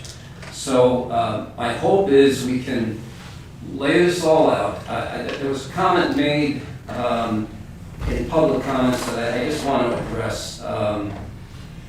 Just because people don't agree with other people does not mean that they're not performing leadership or they're not trying to arrive at a solution. And so, in the same sense that everybody is indicating the board isn't taking action, I take some exception to that because we have put a lot of effort into this. We have implemented a lot of steps, and I just think it's fair to say everybody's trying to do their best to get to this. It is not clear cut. You saw 2 attorney letters. I sent them to both boards, Lake District boards. You have 2 attorney letters, so these are legal people that come up with two different conclusions. This is not a clear-cut activity. It's just not. It's not clear-cut, it's not easy. And so I'm going to walk through a few things that we're going to go through before I do that. I wanted to say what's in the packet is I have a 3-page summary that I'm just going to hit quickly because I think I've captured the top level issues. The Peinbach letter is 3 pages. That's from 2/9. That is in the packet. The original LBND ordinance is 6 pages. That's in the packet. That's dated 1/22. The LBND email, which seeks authority, either it seeks for them to indemnify the town board, or seeking authority to establish their own ordinance. The next item is BRB original document, which is 2/2/26, 5 pages. Then there was a BRB addressing the authority of the LBNB on 2/27, that's 3 pages, it's in the packet for everybody to review. And then the final thing I put in there as a timeline. If we choose to go with an ordinance, there's a timeline between now and the summer that I think that there's a draft in there of what that timeline looks like. And we can discuss it if we need to. But the other thing is there's an ordinance draft that is more consistent with a typical ordinance that the town would implement. And so is it 100%? No, it is a draft, a proposal to start something. So you got a Last Wilderness Alliance ordinance, which is what D&D with a lot of whereases, which looks like a resolution to me. Maybe I'm wrong, but so what our ordinances just go right to it. They hit it, they define things, they move to what we're going to hold accountable, and then any penalties. So those are in the packet along with an Erica Fonz email, a Rob Siegel email, a Polsky email, a Potter's Lake board email, and an unknown 1 page at the end. I don't know, it has no header, so I don't know where it came from. 1 page at the end, just starts right at the top saying purpose or something. I'm wondering if that is an email from Erica that I left over personal. Oh, and the other, okay. Either way, that's what's in there. You do not see the attorney. Correct, that will be in the additional documents. At the end, after this meeting, it goes into the additional document summary at the end of the agenda and minutes tab for this meeting. So, with all that said, what I have heard, and I welcome the board to add to this or subtract from it, what I have heard over the past year and a half, and since I've been board chairman since April, that there are 3 areas that we need to be concerned with relative to this wake boat thing. One is public safety, one is environmental impact, and one is aquatic invasive species transfer. Okay, those are the 3 keys that I've heard throughout this program. I'm hoping we can boil it down to these 3 things. You will see my memo in the packet. From a public safety point of view, if you do nothing, no control whatsoever, that's a public safety problem, probably, no education, no nothing. If you restrict these zones down to hardly anything and load up the lake with a bunch of buoys, you're creating a public safety problem. So the way I see this, we've got public safety on both ends, and any solution we come up with here has to meet in that middle area somewhere. And you can debate with my continuum here that I put on the memo, but I'm not going to go through it in detail. Environmental impact. The 2 major things that I have heard and seen in studies are distance from shore and water depth. Those are the keys. From what I have seen in reports and other people's commentary, the depth is the critical variable. If we're not good enough, we're going to starve the lake bottom and we're going to have problems. So that, to me, is the critical variable in the environmental impact side of this discussion. Even the Pine Bach letter says in there, and I'm not going to quote it exactly, but she makes a comment about the distance from shore needs to, I don't think she even addressed depth in her email or in her letter, but the distance from shore has to be significantly beyond the 100-foot setback that state statute establishes today, and may require possibly up to 500 feet setback, okay? Even she can't conclusively say what that number needs to be. And we're already at 200 feet. We're twice statutory limits. And if you were to go to 300 feet, that's 3 times statutory limits. Just as point of reference for everybody to understand where we are. In my memo, I put 2 slides from the sewer pack presentation we saw on October 18th. Slide 8 and slide 11. All boats carry a risk of transferring invasive species. All boats have areas that are difficult to inspect. They go through a series of boat hull, trailer, motor, gear, fishing lines, nets, waders, bilge pumps, live wells, ballast tanks, and bait buckets. So he did go through ballast tanks extensively, but if we can't address all, and I'll just mention, the board, you proposed to put an AIS ordinance in place. So we took action on the whole AIS thing to try and tackle this as a whole. It's a bigger problem than just a little ordinance, but we've taken that action. So those are the 3 variables I personally see, before us. Supervisor Church, do you have anything you want to add? Yeah. It was just at the February 11, 2026 meeting where the town board approved ordinance number 2026-5 that changed the skiing time for Potter Lake at the request of the Potter Lake Protection and Rehabilitation District in a December 16th letter to the board. The Potter Lake Protection and Rehabilitation District referenced the UW Stevens Point Lake Management Guide, Chapter 5, in the People of the Lakes, a guide for Wisconsin lake organizations, which gave the authority to manage the lake to the districts. The town board needs to afford the Lake Beulah Management District the same ability to manage Lake Beulah. The Lake Beulah Management District has come to the town board with the following. 1, the Lake Beulah Management District has modified their position from considering a ban to propose the use of wake-enhanced surfing zones. The wake zones are designed to allow wake-enhanced surfing in 2 zones at 500 feet from shore and 25-foot depths. The wake zones will permit better management by our 1 water patrol boat and its single water patrol officer for the 2026 season.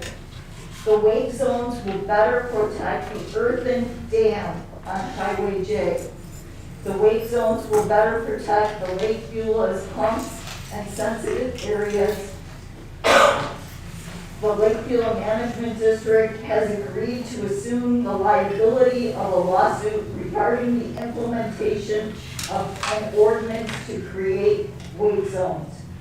2, the Lake Beulah Management District has promised $50,000 to supplement the town's budget to ensure a more visible water patrol presence on the lake.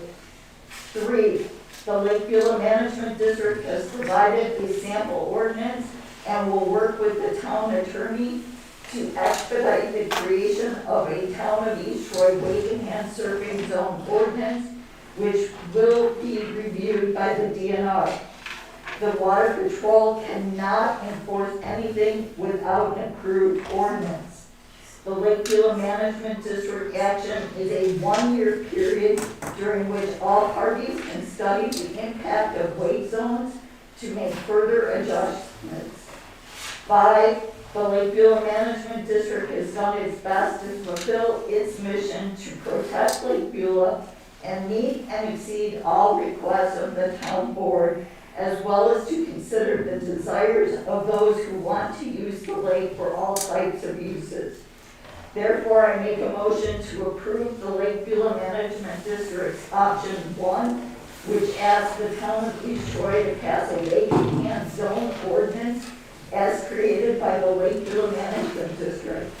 The Management District agrees to identify and hold the town of East Troy harmless from and against any liability related to waking and surfing ordinances. The town will retain control of enforcement.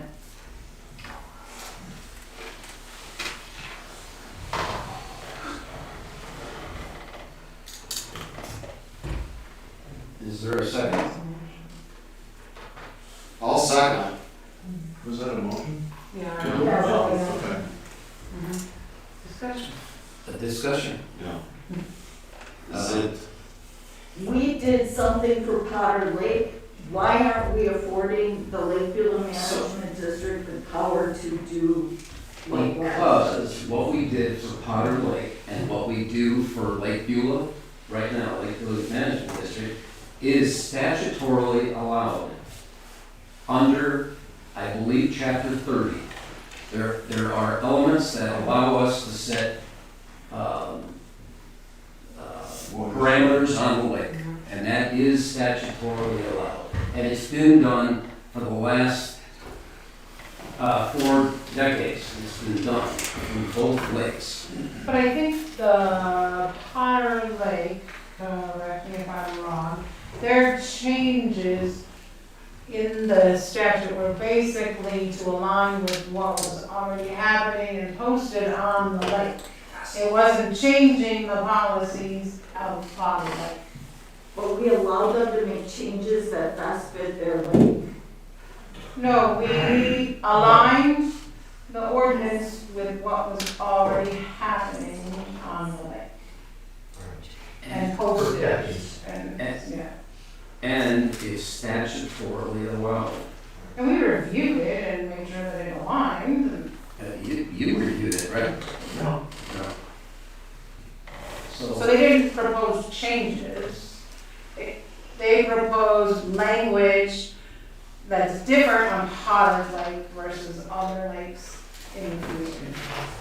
And it's been different. That's already been happening, that's what I understand. Our ordinances for, I'm gonna assume decades. It's been there for a while. Yeah. At least 25 years. Okay, at least 25 years. So this, so the wake vote thing is not statutorily allowed, it's not driven statutorily, except we can impose an ordinance that's more restrictive as long as we're willing to enforce it, and that's. can I ask you, can you tell me about this indemnity piece? Is that even I'm the one that brought it up at the last meeting. Correct. Unless there's some sort of intergovernmental agreement where you can try to hang your hat on that, I'm not exactly sure how that would work. This is done so seldomly, and I would probably not advise the board to give your governance to a third party in any event. I don't think that's what was in the motion, right? The motion was to write an ordinance with the Beulah with the indemnity on it, but that's. I don't know if that Is that would work even- without a separate agreement.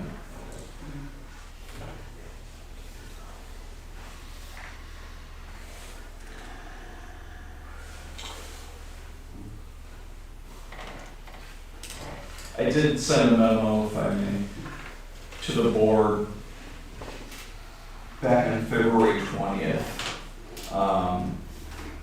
discussing 3 different bills that were out there.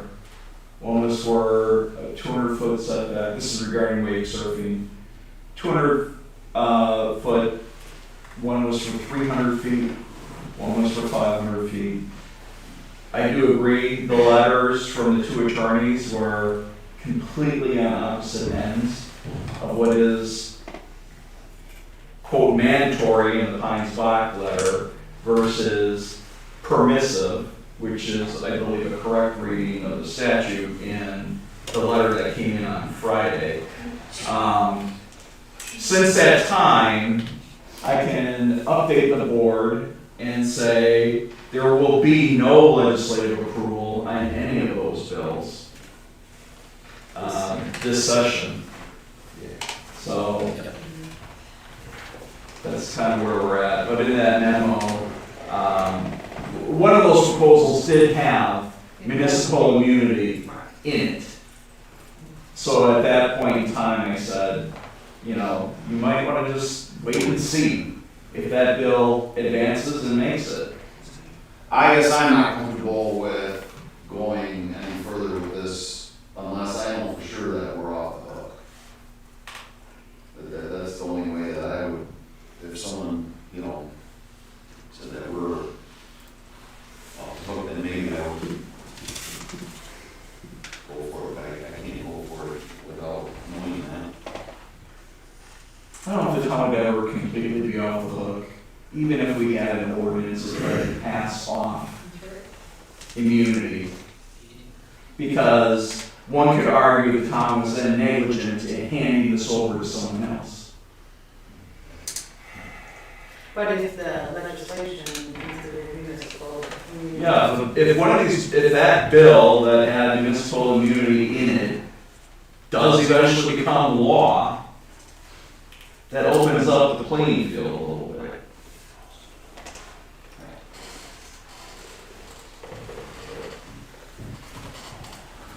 I had a conversation with the chairman at Burlington, who has 2 lakes. He just went through this last October. I continue to try and find more data to try and figure out how to deal with this. They do not have lake districts on their lakes down there, so a little less. Anyway, they had Robin Boss in September come to their meeting and say that odds are we're not going to get anything done this legislative session, but just like jet skis, the legislature now is engaged and they are going to be working to do something. I cannot claim that that's going to happen anytime in a year, or I have no idea what that means. I just know that it appears it was pretty aggressive. The presentations and the way the committees addressed this, I thought the legislature did engage, at least listening to all these presentations. They didn't come to any conclusions. But that's the only thing I was able to find out in the last couple of weeks. So any other discussion on this? And this motion, except for the indemnity, is pretty much similar to what we've already voted on in the past. Yeah, I guess my discussion would be that I think we have made progress related to the safety of the lake. Again, the town implemented the AIS ordinance.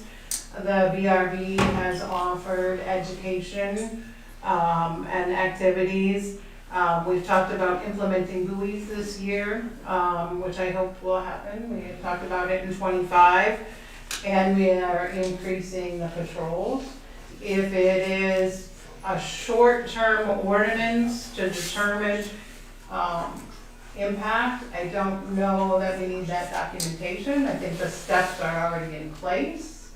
And I think we should focus on how we're gonna measure those changes and the results and what was effective and what wasn't, rather than implementing something short-term, and starting all over again.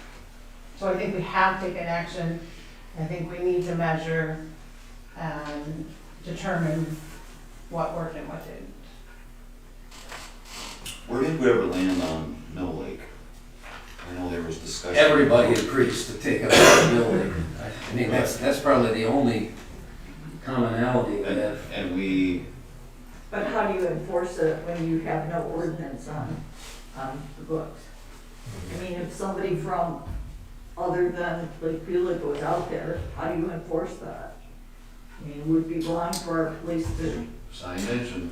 I think education, I don't think, I would assume our police department would be willing to pull them over and tell them education that this isn't a safe area for wake surfing. You need to be cognizant of the depth and potentially this summer download the GIS map on the boat. I think the same way today, the police patrol advises people that they're going too fast or that their wakes are too big or they're in the wake zone. And they can stop for an equipment check. That is under Title IV allowed.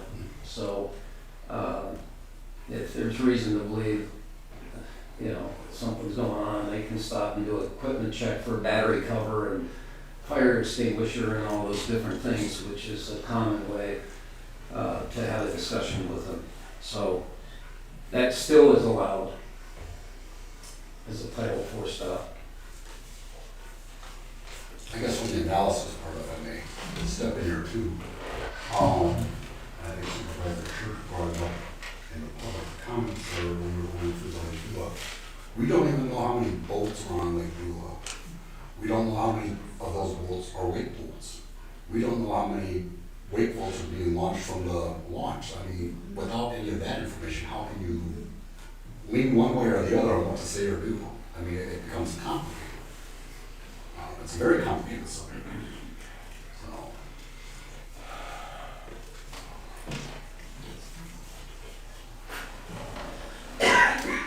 Been motion and second, I call the vote. Okay. All in favor? Aye. Opposed? Nay. So, I did say I want to bring this to some conclusion tonight. I don't want to push this to the next meeting, have 6 or 8 or 10 people get up and talk about wake boats, and then take all this time to discuss wake boats again. So, is there another motion that someone would like to put forth?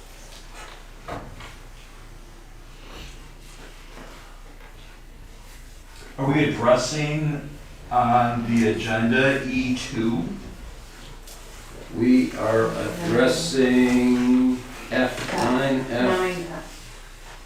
and we've got. Oh, I'm sorry, I have the old one. The proposal from BRB, because the previous motion was just the Lake Beulah Management District. Those aren't the options for us to kind of choose. Understood.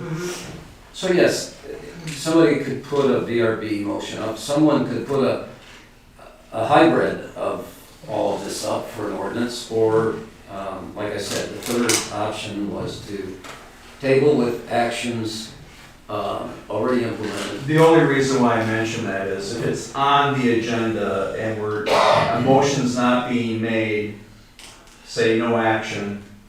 Oh. So for the minutes. Okay. So we just So did option. we know it was addressed, even if it wasn't addressed. If you know what I mean. I do. Okay.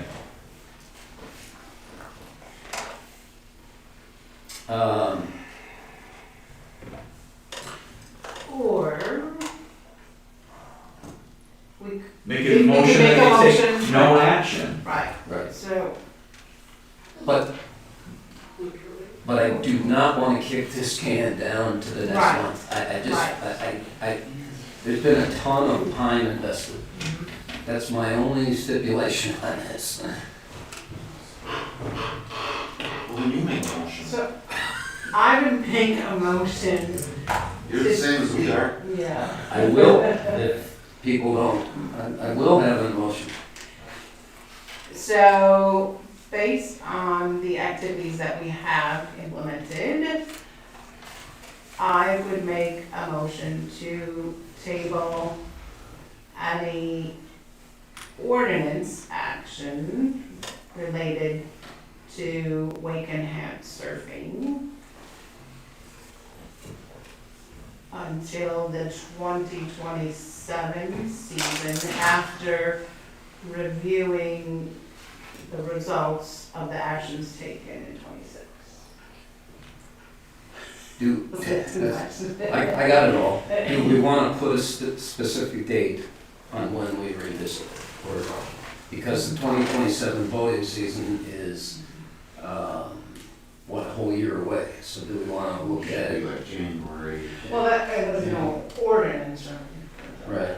So we'll revisit this in January? Is that what I'm hearing? January 2027. Before that second, we might wanna clean up the language so we all know what they're voting on. Okay. Because January 2027 and 2027 voting season are two different things. That's why I was asking for a specific date. So, again, based on the actions that we have taken in 2025, I would table any board action or ordinance implementation until January 27 or later, after reviewing the lake data based on the changes made. Is that good? I don't know, you gotta move your motion. It's clear. Put it in there. It's clear, yes. With advisement from our attorneys. Roll call on this. I'll second. Any discussion on this?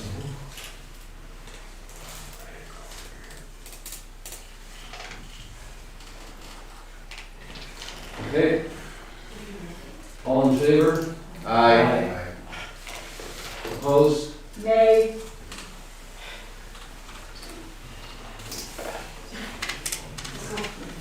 Can I mention that that last motion differs a bit from what's on the agenda, because that says tabling until we have state legislative action or the board has rule regarding the public trust doctrine.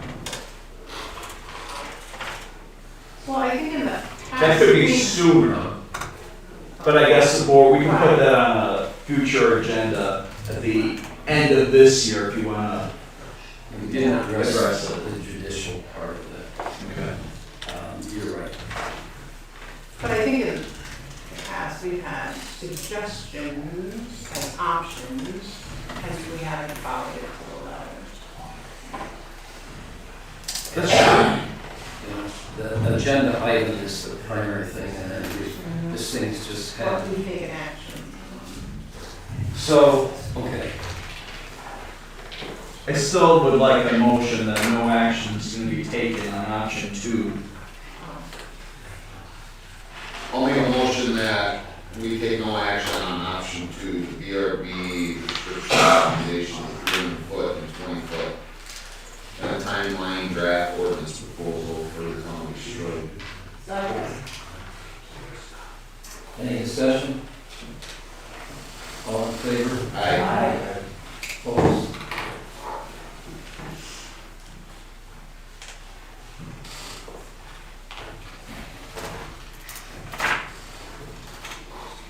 Okay. Yeah. So 10A, this is something that Supervisor Reyes had indicated, maybe we call this remote attendance policy. Correct. I think that makes more sense. And then in that first paragraph, in the background, it would say board members, remote attendance. So the only thing, this was, the paragraph that's in here, while state, goes through the link in my memo. That is all right out of WTA. So they talk, that's the reason why. And then the key policy considerations were basically the key points that I tried to cover in this. So one of the questions I had was at the beginning of the scope, do we want to restrict this to town board members only? Or the quasi-judicial piece becomes more, can we do it for planning commission? That was the thought. The quasi-judicial piece that was brought up by WTA more fits planning commission. So either we kind of take that out or we include them, but I don't know that I feel comfortable personally doing that. I don't know if they'll ever need it. And Because we have alternates. Aren't you still making quasi-judicial decisions by taking the recommendation of the planning commission? So technically you still are, right? You are. okay, so And you're having further discussion about the recommendation on occasion. so leave the terminology in, but don't include the planning commission on this. I would say we haven't needed it on the planning commission because we have alternates It available. would be nice to have if we did.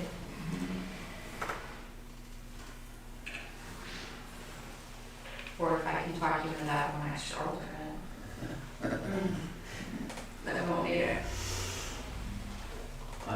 I'm personally okay either way. I was trying to be. I guess it doesn't matter to me if we include them. Have any thoughts, Supervisor Church? I thought that's why we had alternates, but that's Okay. for someone from in. So you'd like to keep it just town board members? Yeah. That's fine too. I mean, do we have enough alternates? We have two. I got two. And they only need what for a quorum? Three? Five, right? I think five. Four. There's 7 on They got seven on the board. Right. So 4. So they got 9? Oh. 4. Yeah. Okay. Yeah, that's right. No, and I think that's fair. It can always be done if something, we can do it in the future. The only other thing, and the one thing I had a question about in the scope was where, and I think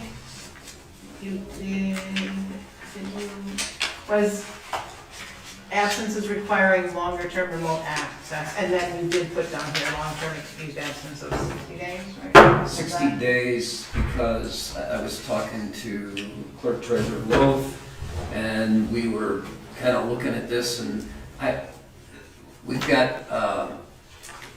what do you call, winter people. Snowbirds.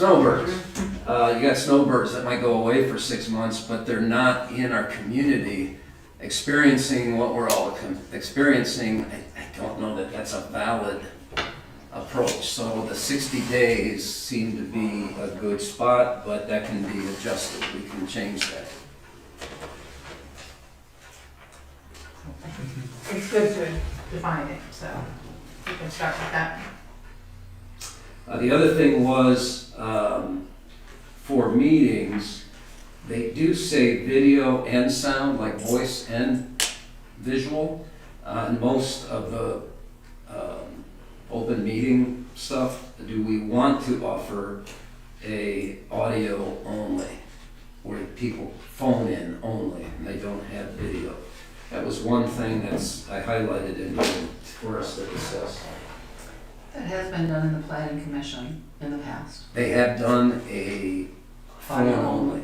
That was COVID, right? Nope, it was Bob Zelinski since I've been here in late 2021. I think that was before me then. Okay. It may I have was on been. that 6 months. I think Bob's got some questions. Yes. I think audio only should be allowed. Especially if there, are technical glitches. Most times technical glitches occur with video rather than audio. And if somebody could participate via the audio, I think that option should be available. Does that meet our obligation?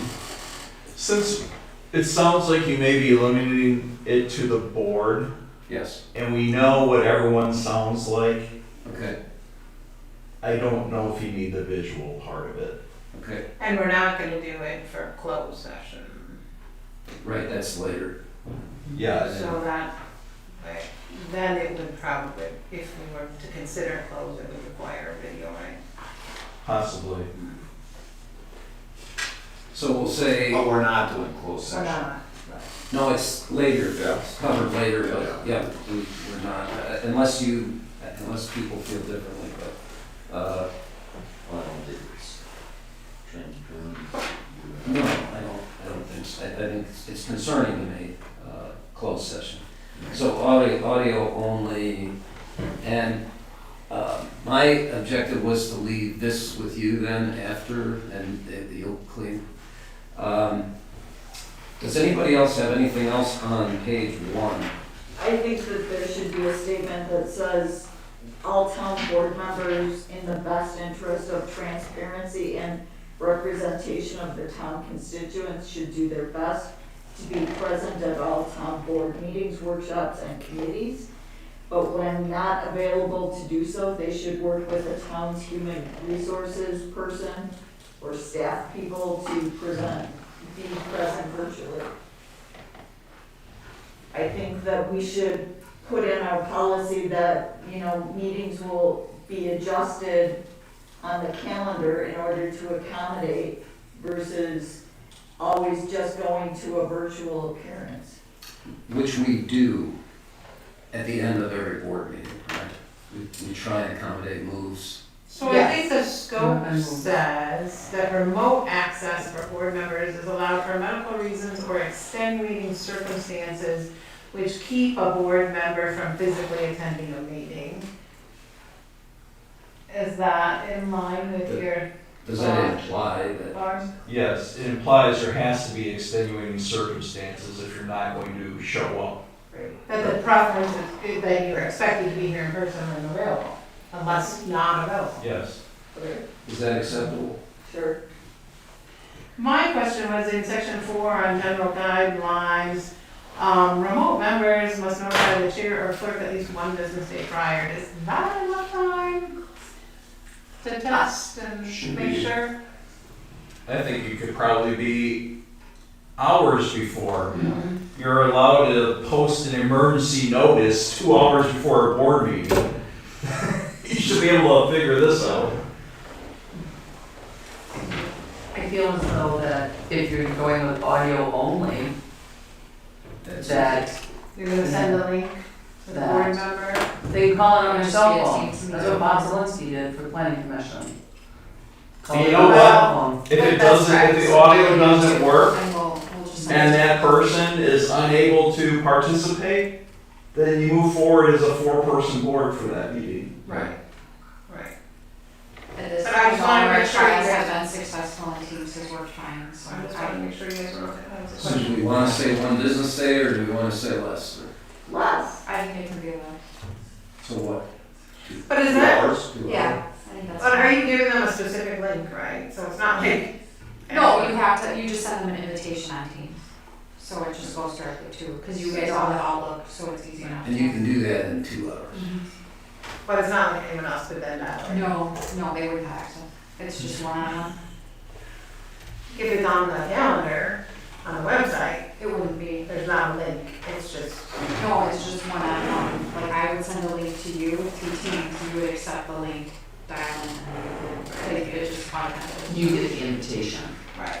You don't leave. Just- That's what I'm saying, there's not an invitation posted on the calendar. No, the meeting may be posted, but the invitation is to the individual.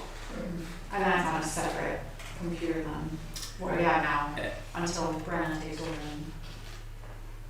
And then under clarity and decorum, it says the presiding officer can determine if a remote communication method is intrusive and request an alternative. Do we want to make it like the majority of the board, as it's happening, decide if it's, resolvable or not? based on our technical capabilities. So What does that even mean?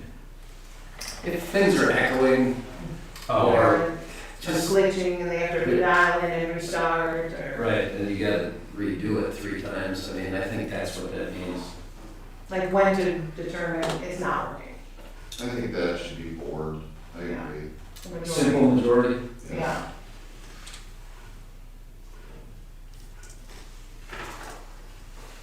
And I think there was another piece of that under the malfunctions on the top of the next page. Is it? The chair of So, designee. can we look at here, do we need to say it both? Yeah, There it says malfunctions. I mean, I think it covered different things, but I just think it would be the majority, a simple majority, yeah. Yeah. okay.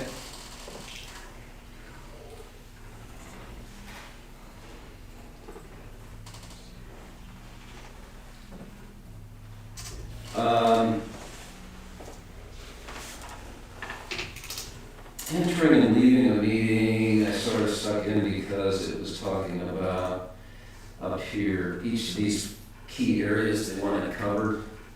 And I think I stuck that in for entering and leaving. I don't know whether we need it. Does it make sense? No. Take it out, just take it out. I would take it out just because if a person is appearing remotely due to medical reasons, you're not gonna have that person subject to unanimous vote of the board to allow them to leave. So just take the whole thing out. Take the whole thing out. The question does arise though, if, let's say you're in the middle of a vote, and that person needs to excuse themselves. Well, then they're not part of the vote. And then you're just out. And if we talk about it later here, Like about waiting or whatever, like. the maximum number can be 2, so that you always have 3 that you got a quorum. So I think we cover it that way too. And there's the option to chat, right, with you to say. I don't know why I gotta anyone would go. want to miss one of these, to be honest with you. And in transparency, it will show up on the screen, and you'll see if there's technical errors, or you So- see on the YouTube feed if there was truly a problem. It's not like you could just say there was a problem, it would show You would see they dropped off. visibly that there was an issue. Unless they just muted themselves. Maybe not and walked visibly. away, right. Well, I mean, but you'd still be able to hear or see that there's a technical issue. It might not be leaving for a technical issue. Right. No, but I'm saying Right, the but technical tell issue you- problem, it's not like we just cut them off for no reason, like Do you see you- that. You do, when you do Teams, is it audio by phone, or is it everything's It's all on the through? computer. Can- And we can have you done it through the select- management district. Can you select audio by phone Yes. and visual through there to make sure We that just haven't. there isn't a connection loss? You just mute the meeting. I've had problems with my computer to get audio, so then I'll Right, use the so phone. you don't, Yeah. so you have a backup basically. Yes. Yeah. You just Pretty mute, solid. you just mute the meeting, mute yourself in the meeting, Right, which is standard practice when you're in a group meeting. Um, but what do you do for Call phone? in. Well, and I'm sure Brenda's gonna have We would need a it. solution I to know, I'm this in saying, 5 where do we have a minutes. phone here? It would be a cell phone, we don't have a phone in this room. That's why I'm saying we would use the computer. But in a moment when Brenda comes through, she had a solution to the Teams and I got worked into a panel. So, Yes, sir. under 7, the last bullet point, we're taking that out now. The If second, we've This decided. video display, Yeah. the video display with audio. oh, so we're taking that whole thing out because we just said we'll do audio. Audio's okay, alone. Okay. And any problem with 8? No remote access for closed session or quasi judicial hearings. And maximum remote number of members is 2.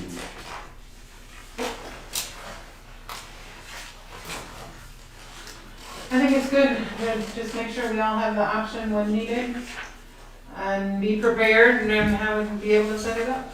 And like Supervisor Church has said, we have tried, I've seen it even before I was on the board, we try to move the the meeting. In fact, I think I might be trying to move it tonight to accommodate people's schedules and stuff. So I think we're doing all that. This is just to allow.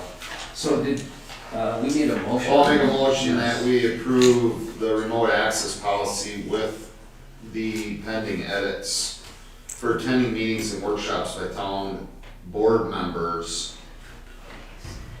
And staff can finish it. And staff. Yeah, I think you're taking it from here, right? Yeah, Oh, to finalize it. Finalize it. To find. Finally, yeah, but not staff. Not to, Right, part of the policy. right. I'll second. Any discussion? All in favor? Aye. I, Opposed? Motion carries. Thank you for drafting.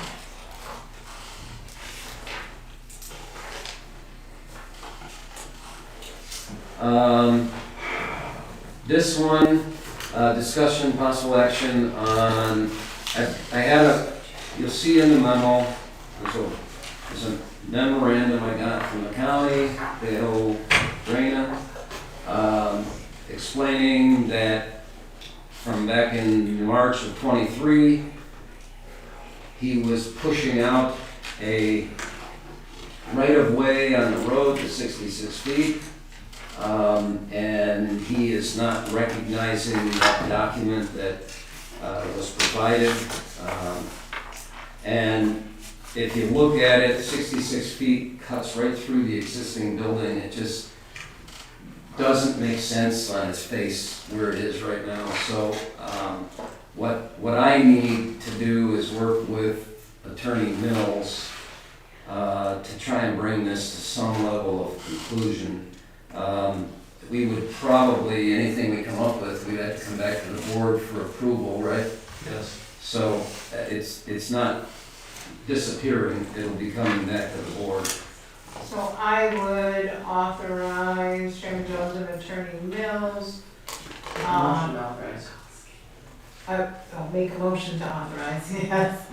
Attorney Mills and Chairman Jones to review the settlement agreement on the town road right-of-way on parcel PET 9000001D as in David.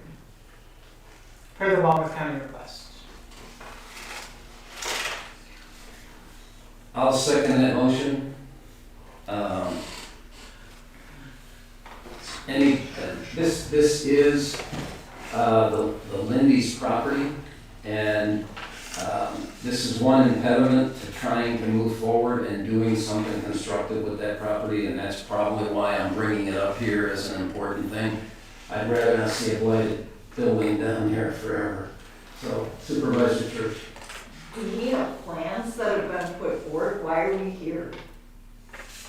Why are we here? Yeah, I don't understand if the county already approved plans. Are they being revised? Is there something No. different going on? Did the county? Oh, I see. I think, is your question, is there something other than a hotel going in there? Yeah. Possibly. Yes, I think. I don't think anything's coming before the planning commission, though. But wasn't a hotel approved at the county? Is it coming back to the planning commission, I guess? Why isn't this at the planning commission for them to decide? I would assume something. Well, a planning commission cannot establish a road right-of-way, only the town board could do that, and that's the issue. Is it a presumptive 66-foot right-of-way, which does cut through some of the buildings that were there? So arguably it's less than 66 feet, but is it something more than 30? That's what we have to figure out and come to some sort of agreement on. So someone went to county, and the county told us, Right. Okay. what we presented in '23 is not accurate, and we need to fix it. Well, and yes, and former Chairman Clarkowski did weigh in and say the survey that was done was accurate, but there's an issue potentially with that because that was a survey for East Shore Road. that may have shown right of way on Beach. It was an exhibit. But I thought Beach is a town road, which I thought It is. had to be 66. It's presumed Why is it presumed? Can you explain? by statute. Well, right now, 92% of the road is less than Due to 66. physical requirement, but it's gotta be at least, what, 49 and a half? If it's an official town road that is to be recognized by the Whistler ratings for public finance, I think it needs to be 49 and a half. I do believe you're correct. What the issue here is, we have a complete road that goes from 30 feet at Seward Sewell to 33 feet for a period of time. Then it goes to maybe 50 feet for 3 houses, and then it goes to 45 feet, and then it comes to this property and it's 66 feet. So there is nothing consistent down that road, and this property, the only surveys I saw are on the GIS show this property not even having a road in it. It's a road that came to be because we paid an easement and maintained it for a certain number of years, and so that's how it became a road up till that The road point. didn't really exist, is that what you're? Yeah, the property line goes way over to, we don't get easy things while I'm on it. Property line goes way over to that bed and breakfast. And then there was a 14-foot easement down to the lake from I don't even know what that residential area was up there. And then it got paved and what is? Beulah Art Subdivision. Okay. Anyway, I'm just trying to bring this to closure so they know what they're working with and we can get some. I had somebody approach us to look at this property on a due diligence basis. I told them, we can't do anything, we'd love to see something happen there, but you gotta go to county. And so they went to county, and I think this variable, maybe among others, is limiting people from financially making this work. So I just want to bring closure to it so we can try and develop that property. That's my main mission, to have this on here at all. Because it came from county. It came from, It was county directed, from what Yeah. I understand. Yes, there's this an letter is- email right here from January 15th. right, I didn't bring it up. He sent this to me on January 15th. That's why I did a little investigation. These plats of survey don't look very good on here, but that's what's on the GIS right now. So what I need is approval to continue working this with. There's a motion on the table. Yeah. Oh, there is a motion? I'm sorry, so we're in the discussion. We're in discussion. Any other discussion? So you're doing this with Attorney Mills? And then when we get to a point, we bring it back to the board, and the board has to vote on it. Correct? That was the We'd have to motion. present our Yep. findings and Right. recommendation. And a recommendation, and then, So the motion is to authorize Attorney Mills and Chairman Jones to review this right of way and settlement agreement. correct. Any other discussion? No. All right. All in favor? Aye. Opposed? Thank you, I think.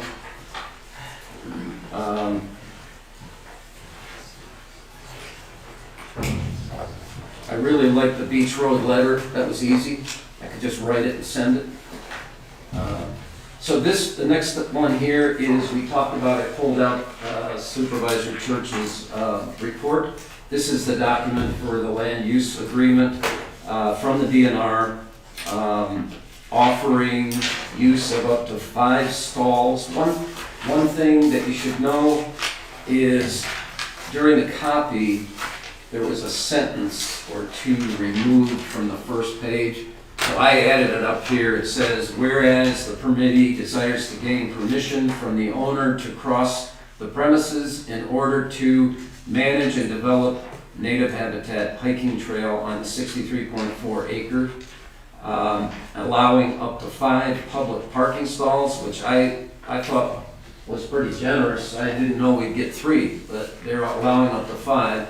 And then we had the ability to prepare some access property to our 63 acres.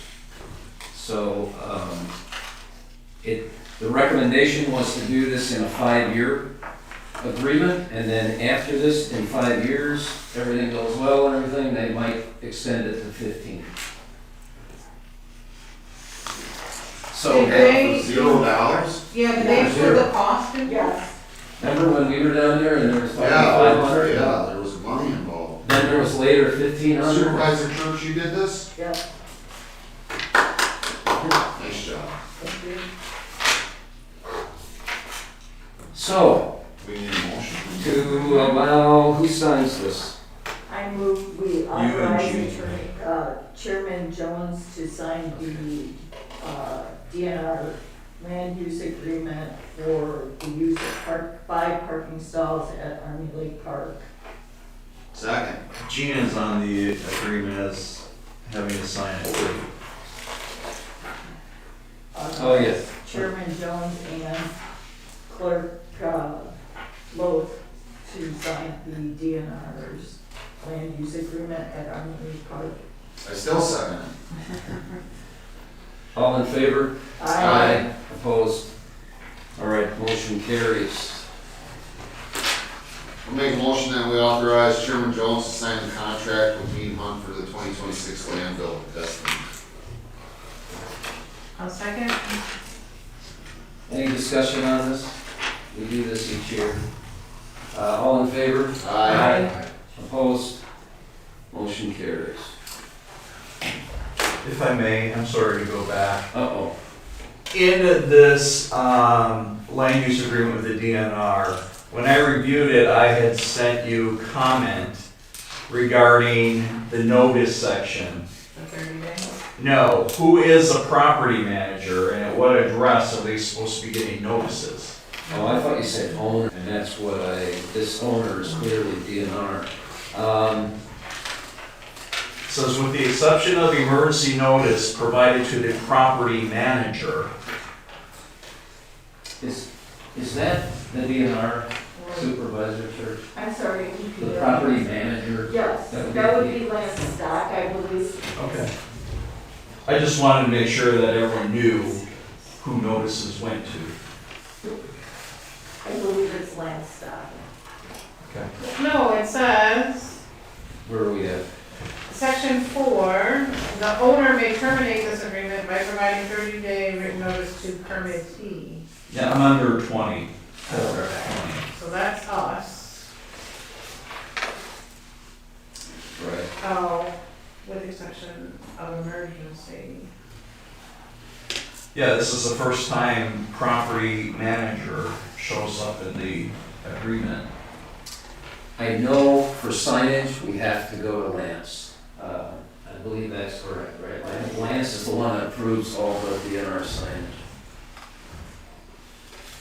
We had him at Potter's Lake with our land use agreement. Lance Stock was the gentleman. And in the signature, he's identified as program signature. Program manager, it says. Yeah, property manager. Property. Maybe that was. It just needs clarification. Yeah. So I don't care if you guys cross it off, write something else in there and both initial it, that's fine, but it needs clarification. We can do that.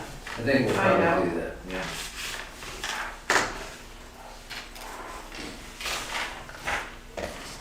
So we'll work that out. Yep. Two short ones. Ordinance 2026-8, it's an amendment to section 2.35.130. It's adding to the schedule of deposits this following italicized language. For the municipal court shall charge a maximum fee for court costs collectible in a municipal court action pursuant to state statute section 814.65 sub 1 and all subsequent amendments thereto. This was done after the municipal judge sent me a recent bill passage at upped rates like $10 from what we were charging. And it passes this 9th day of March. I make a motion to approve ordinance 2026-9 and ordinance amending section 8. Oh, Yeah, he's 8, okay. And ordinance amending section 2.35.130, schedule of deposit. Second. All in favor? Aye. Opposed? It carries. The next one, ordinance 2026-9, it's an ordinance amending section 2.20.040 sub 1 sub F regarding the order of business and adding consent agenda items. That section in subsection is changed to add, this is italicized language, 11 municipal court report, 12 Department of Public Works report, 13 Police Department report. All italicized language and numbered above is the amended language, and then it would become effective today upon its passage and publication. Make a motion to approve ordinance number 26-9, ordinance amending section 2.20.040 sub 1 sub F regarding order of business and adding consent agenda items. Second. All right, all in favor? Aye. Opposed? Motion carries. The next is, I need a motion authorizing me to update ordinance 16.25.080 with respect to boat launch fee charges, payment changes, adding the kiosk to the town ordinance under 16.25090 and under 2.70.020 appointments, we need to add language that allows criminal background checks to comply with the Crime Information Bureau be added, and all of these were suggestions from Chief Ferrecki. So move. Second. All in favor? Aye. Opposed? That's it for me. So now we're in the special meeting. I don't have the meeting list, where is it? It's right on your agenda. Oh, never mind, I have it, thank you. She moved it. That's right. The only thing I had in there yet was workshops. Whether we want to try and do that, or do we want it now that we've approved hours, I left it in there. Do we want to wait till I hear from her and then make a decision what we do? How do you want to do this? Yeah, I think I'll wait. June, I think March 19th. PTA, ESB, I believe that's what it's gonna be. Okay. I'll let you know for sure tomorrow, 5:30. And the other thing is April 21st is the annual meeting of the electors, not the annual town. Oh, yes. And I did not see it on the website calendar. I don't know. You could look at that. So, are we meeting the 16th or something? There's a request, I think, that we're going to get to. So did we decide we're gonna wait on scheduling workshops until we have the lunch? I'm okay. I just left it because I didn't know if we were doing the hours or not, so. Let's do it after the election either way. I was gonna say, I would encourage us to wait until after the election and have our first meeting with Ehlers after we have the new board members, so that everybody Yes. has the same information and can move forward appropriately. That's fine, you've been a common theme on that. Yeah. And I keep leaving it on the agenda. So we talk. So then the second item is a request to move from April 13th to April 16th to accommodate a board member I'm fine with that, I think, if I'm here. I'll talk about That's it. Thursday. That's a right? I'll talk about it. That's a town court night. No, it's not.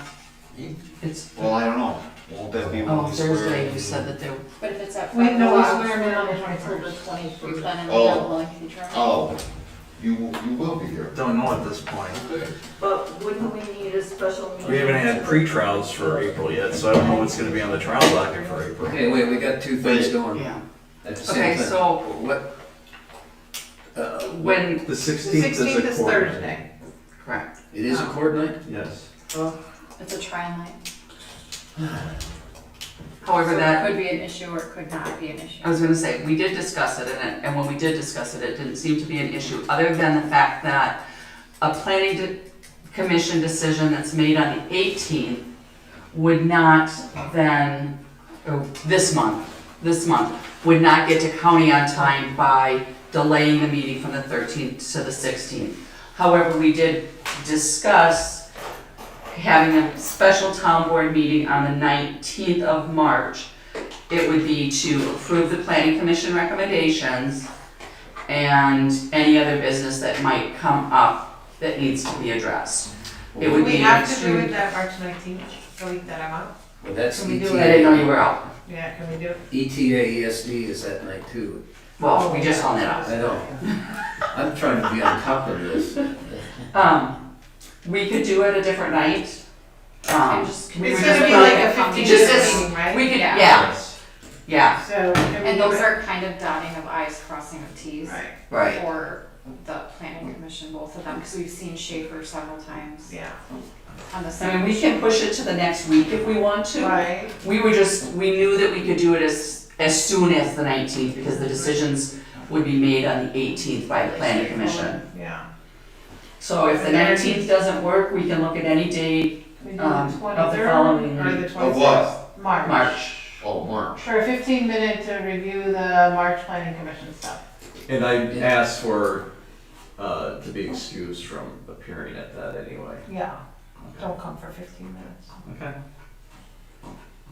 So is there a week between the 23rd and 27th that works for everyone? The 23rd is great. March 23rd? It's a Monday. I cannot do that. So we're not doing the 19th? No.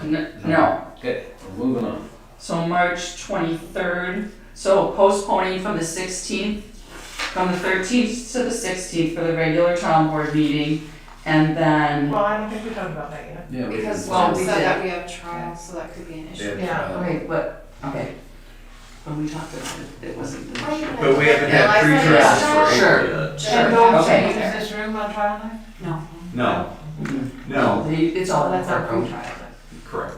It's all in the courtroom. Okay, so let's first Do the the March. short 15-minute meeting. We could come, I could come late. Or we could, The week of It March just adds more 23rd. time. Can we if do it, just continue Supervisor Church, would the 15th potentially work for you? Or, The regular town board meeting instead of the 16th? I need 5 days. Okay. anything that So- would stick would be another one.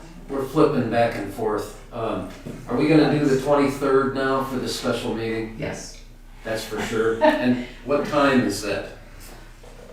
How early does everybody want it? Would Early. 5:30 work for everyone? I cannot At all? at all. What about that week? Is there a different day? Anything from Wednesday on, I should be able to function. So do we want to do Wednesday the 25th? I'm good with Again, that. it's just reviewing the planning commission, so. Will we all have to be here for that? No. You need a quorum. Just need a quorum. Yeah, I don't know if I'll be here on Wednesday. Gene, you have in-person voting till 7? So quite frankly, Yeah, we'll do it. you could just, Okay. as long as we have 3. Yeah. Great. Yeah, we'll be okay. So the 23rd, you have 3. Right, The so 23rd, we would have 3. I just. Who else can't come on the 23rd? No, we have 4. Me. we have 4. Yeah, we have. Okay, I'm just checking our math. Let's do the 23rd then. 23rd, 5:30, special town board meeting. Yeah. And Jen, I think Jen and I could make the 16th work. If we start at 6:30 in here. Because we start at 5 in here now. Oh, okay. We'll just limit it out. So April 16th. No. Oh, yeah, April 16th, yes. Moving the regular town board meeting from the 13th to the 16th. And special on the 23rd. And special town board meeting on the 23rd, and March 19th is East Troy Area Emergencies. East Troy Area Emergency Services District meeting. And then I'll check the I think. website for the Pretty sure. annual. Any questions on this one? Actually moving the town board meeting, you probably Yeah. should have a motion on that. Oh. I'll make a motion, we move the April 13th regular town board meeting to April 16th at 6:30 PM. Second. All in favor? Aye. Opposed? Thank you.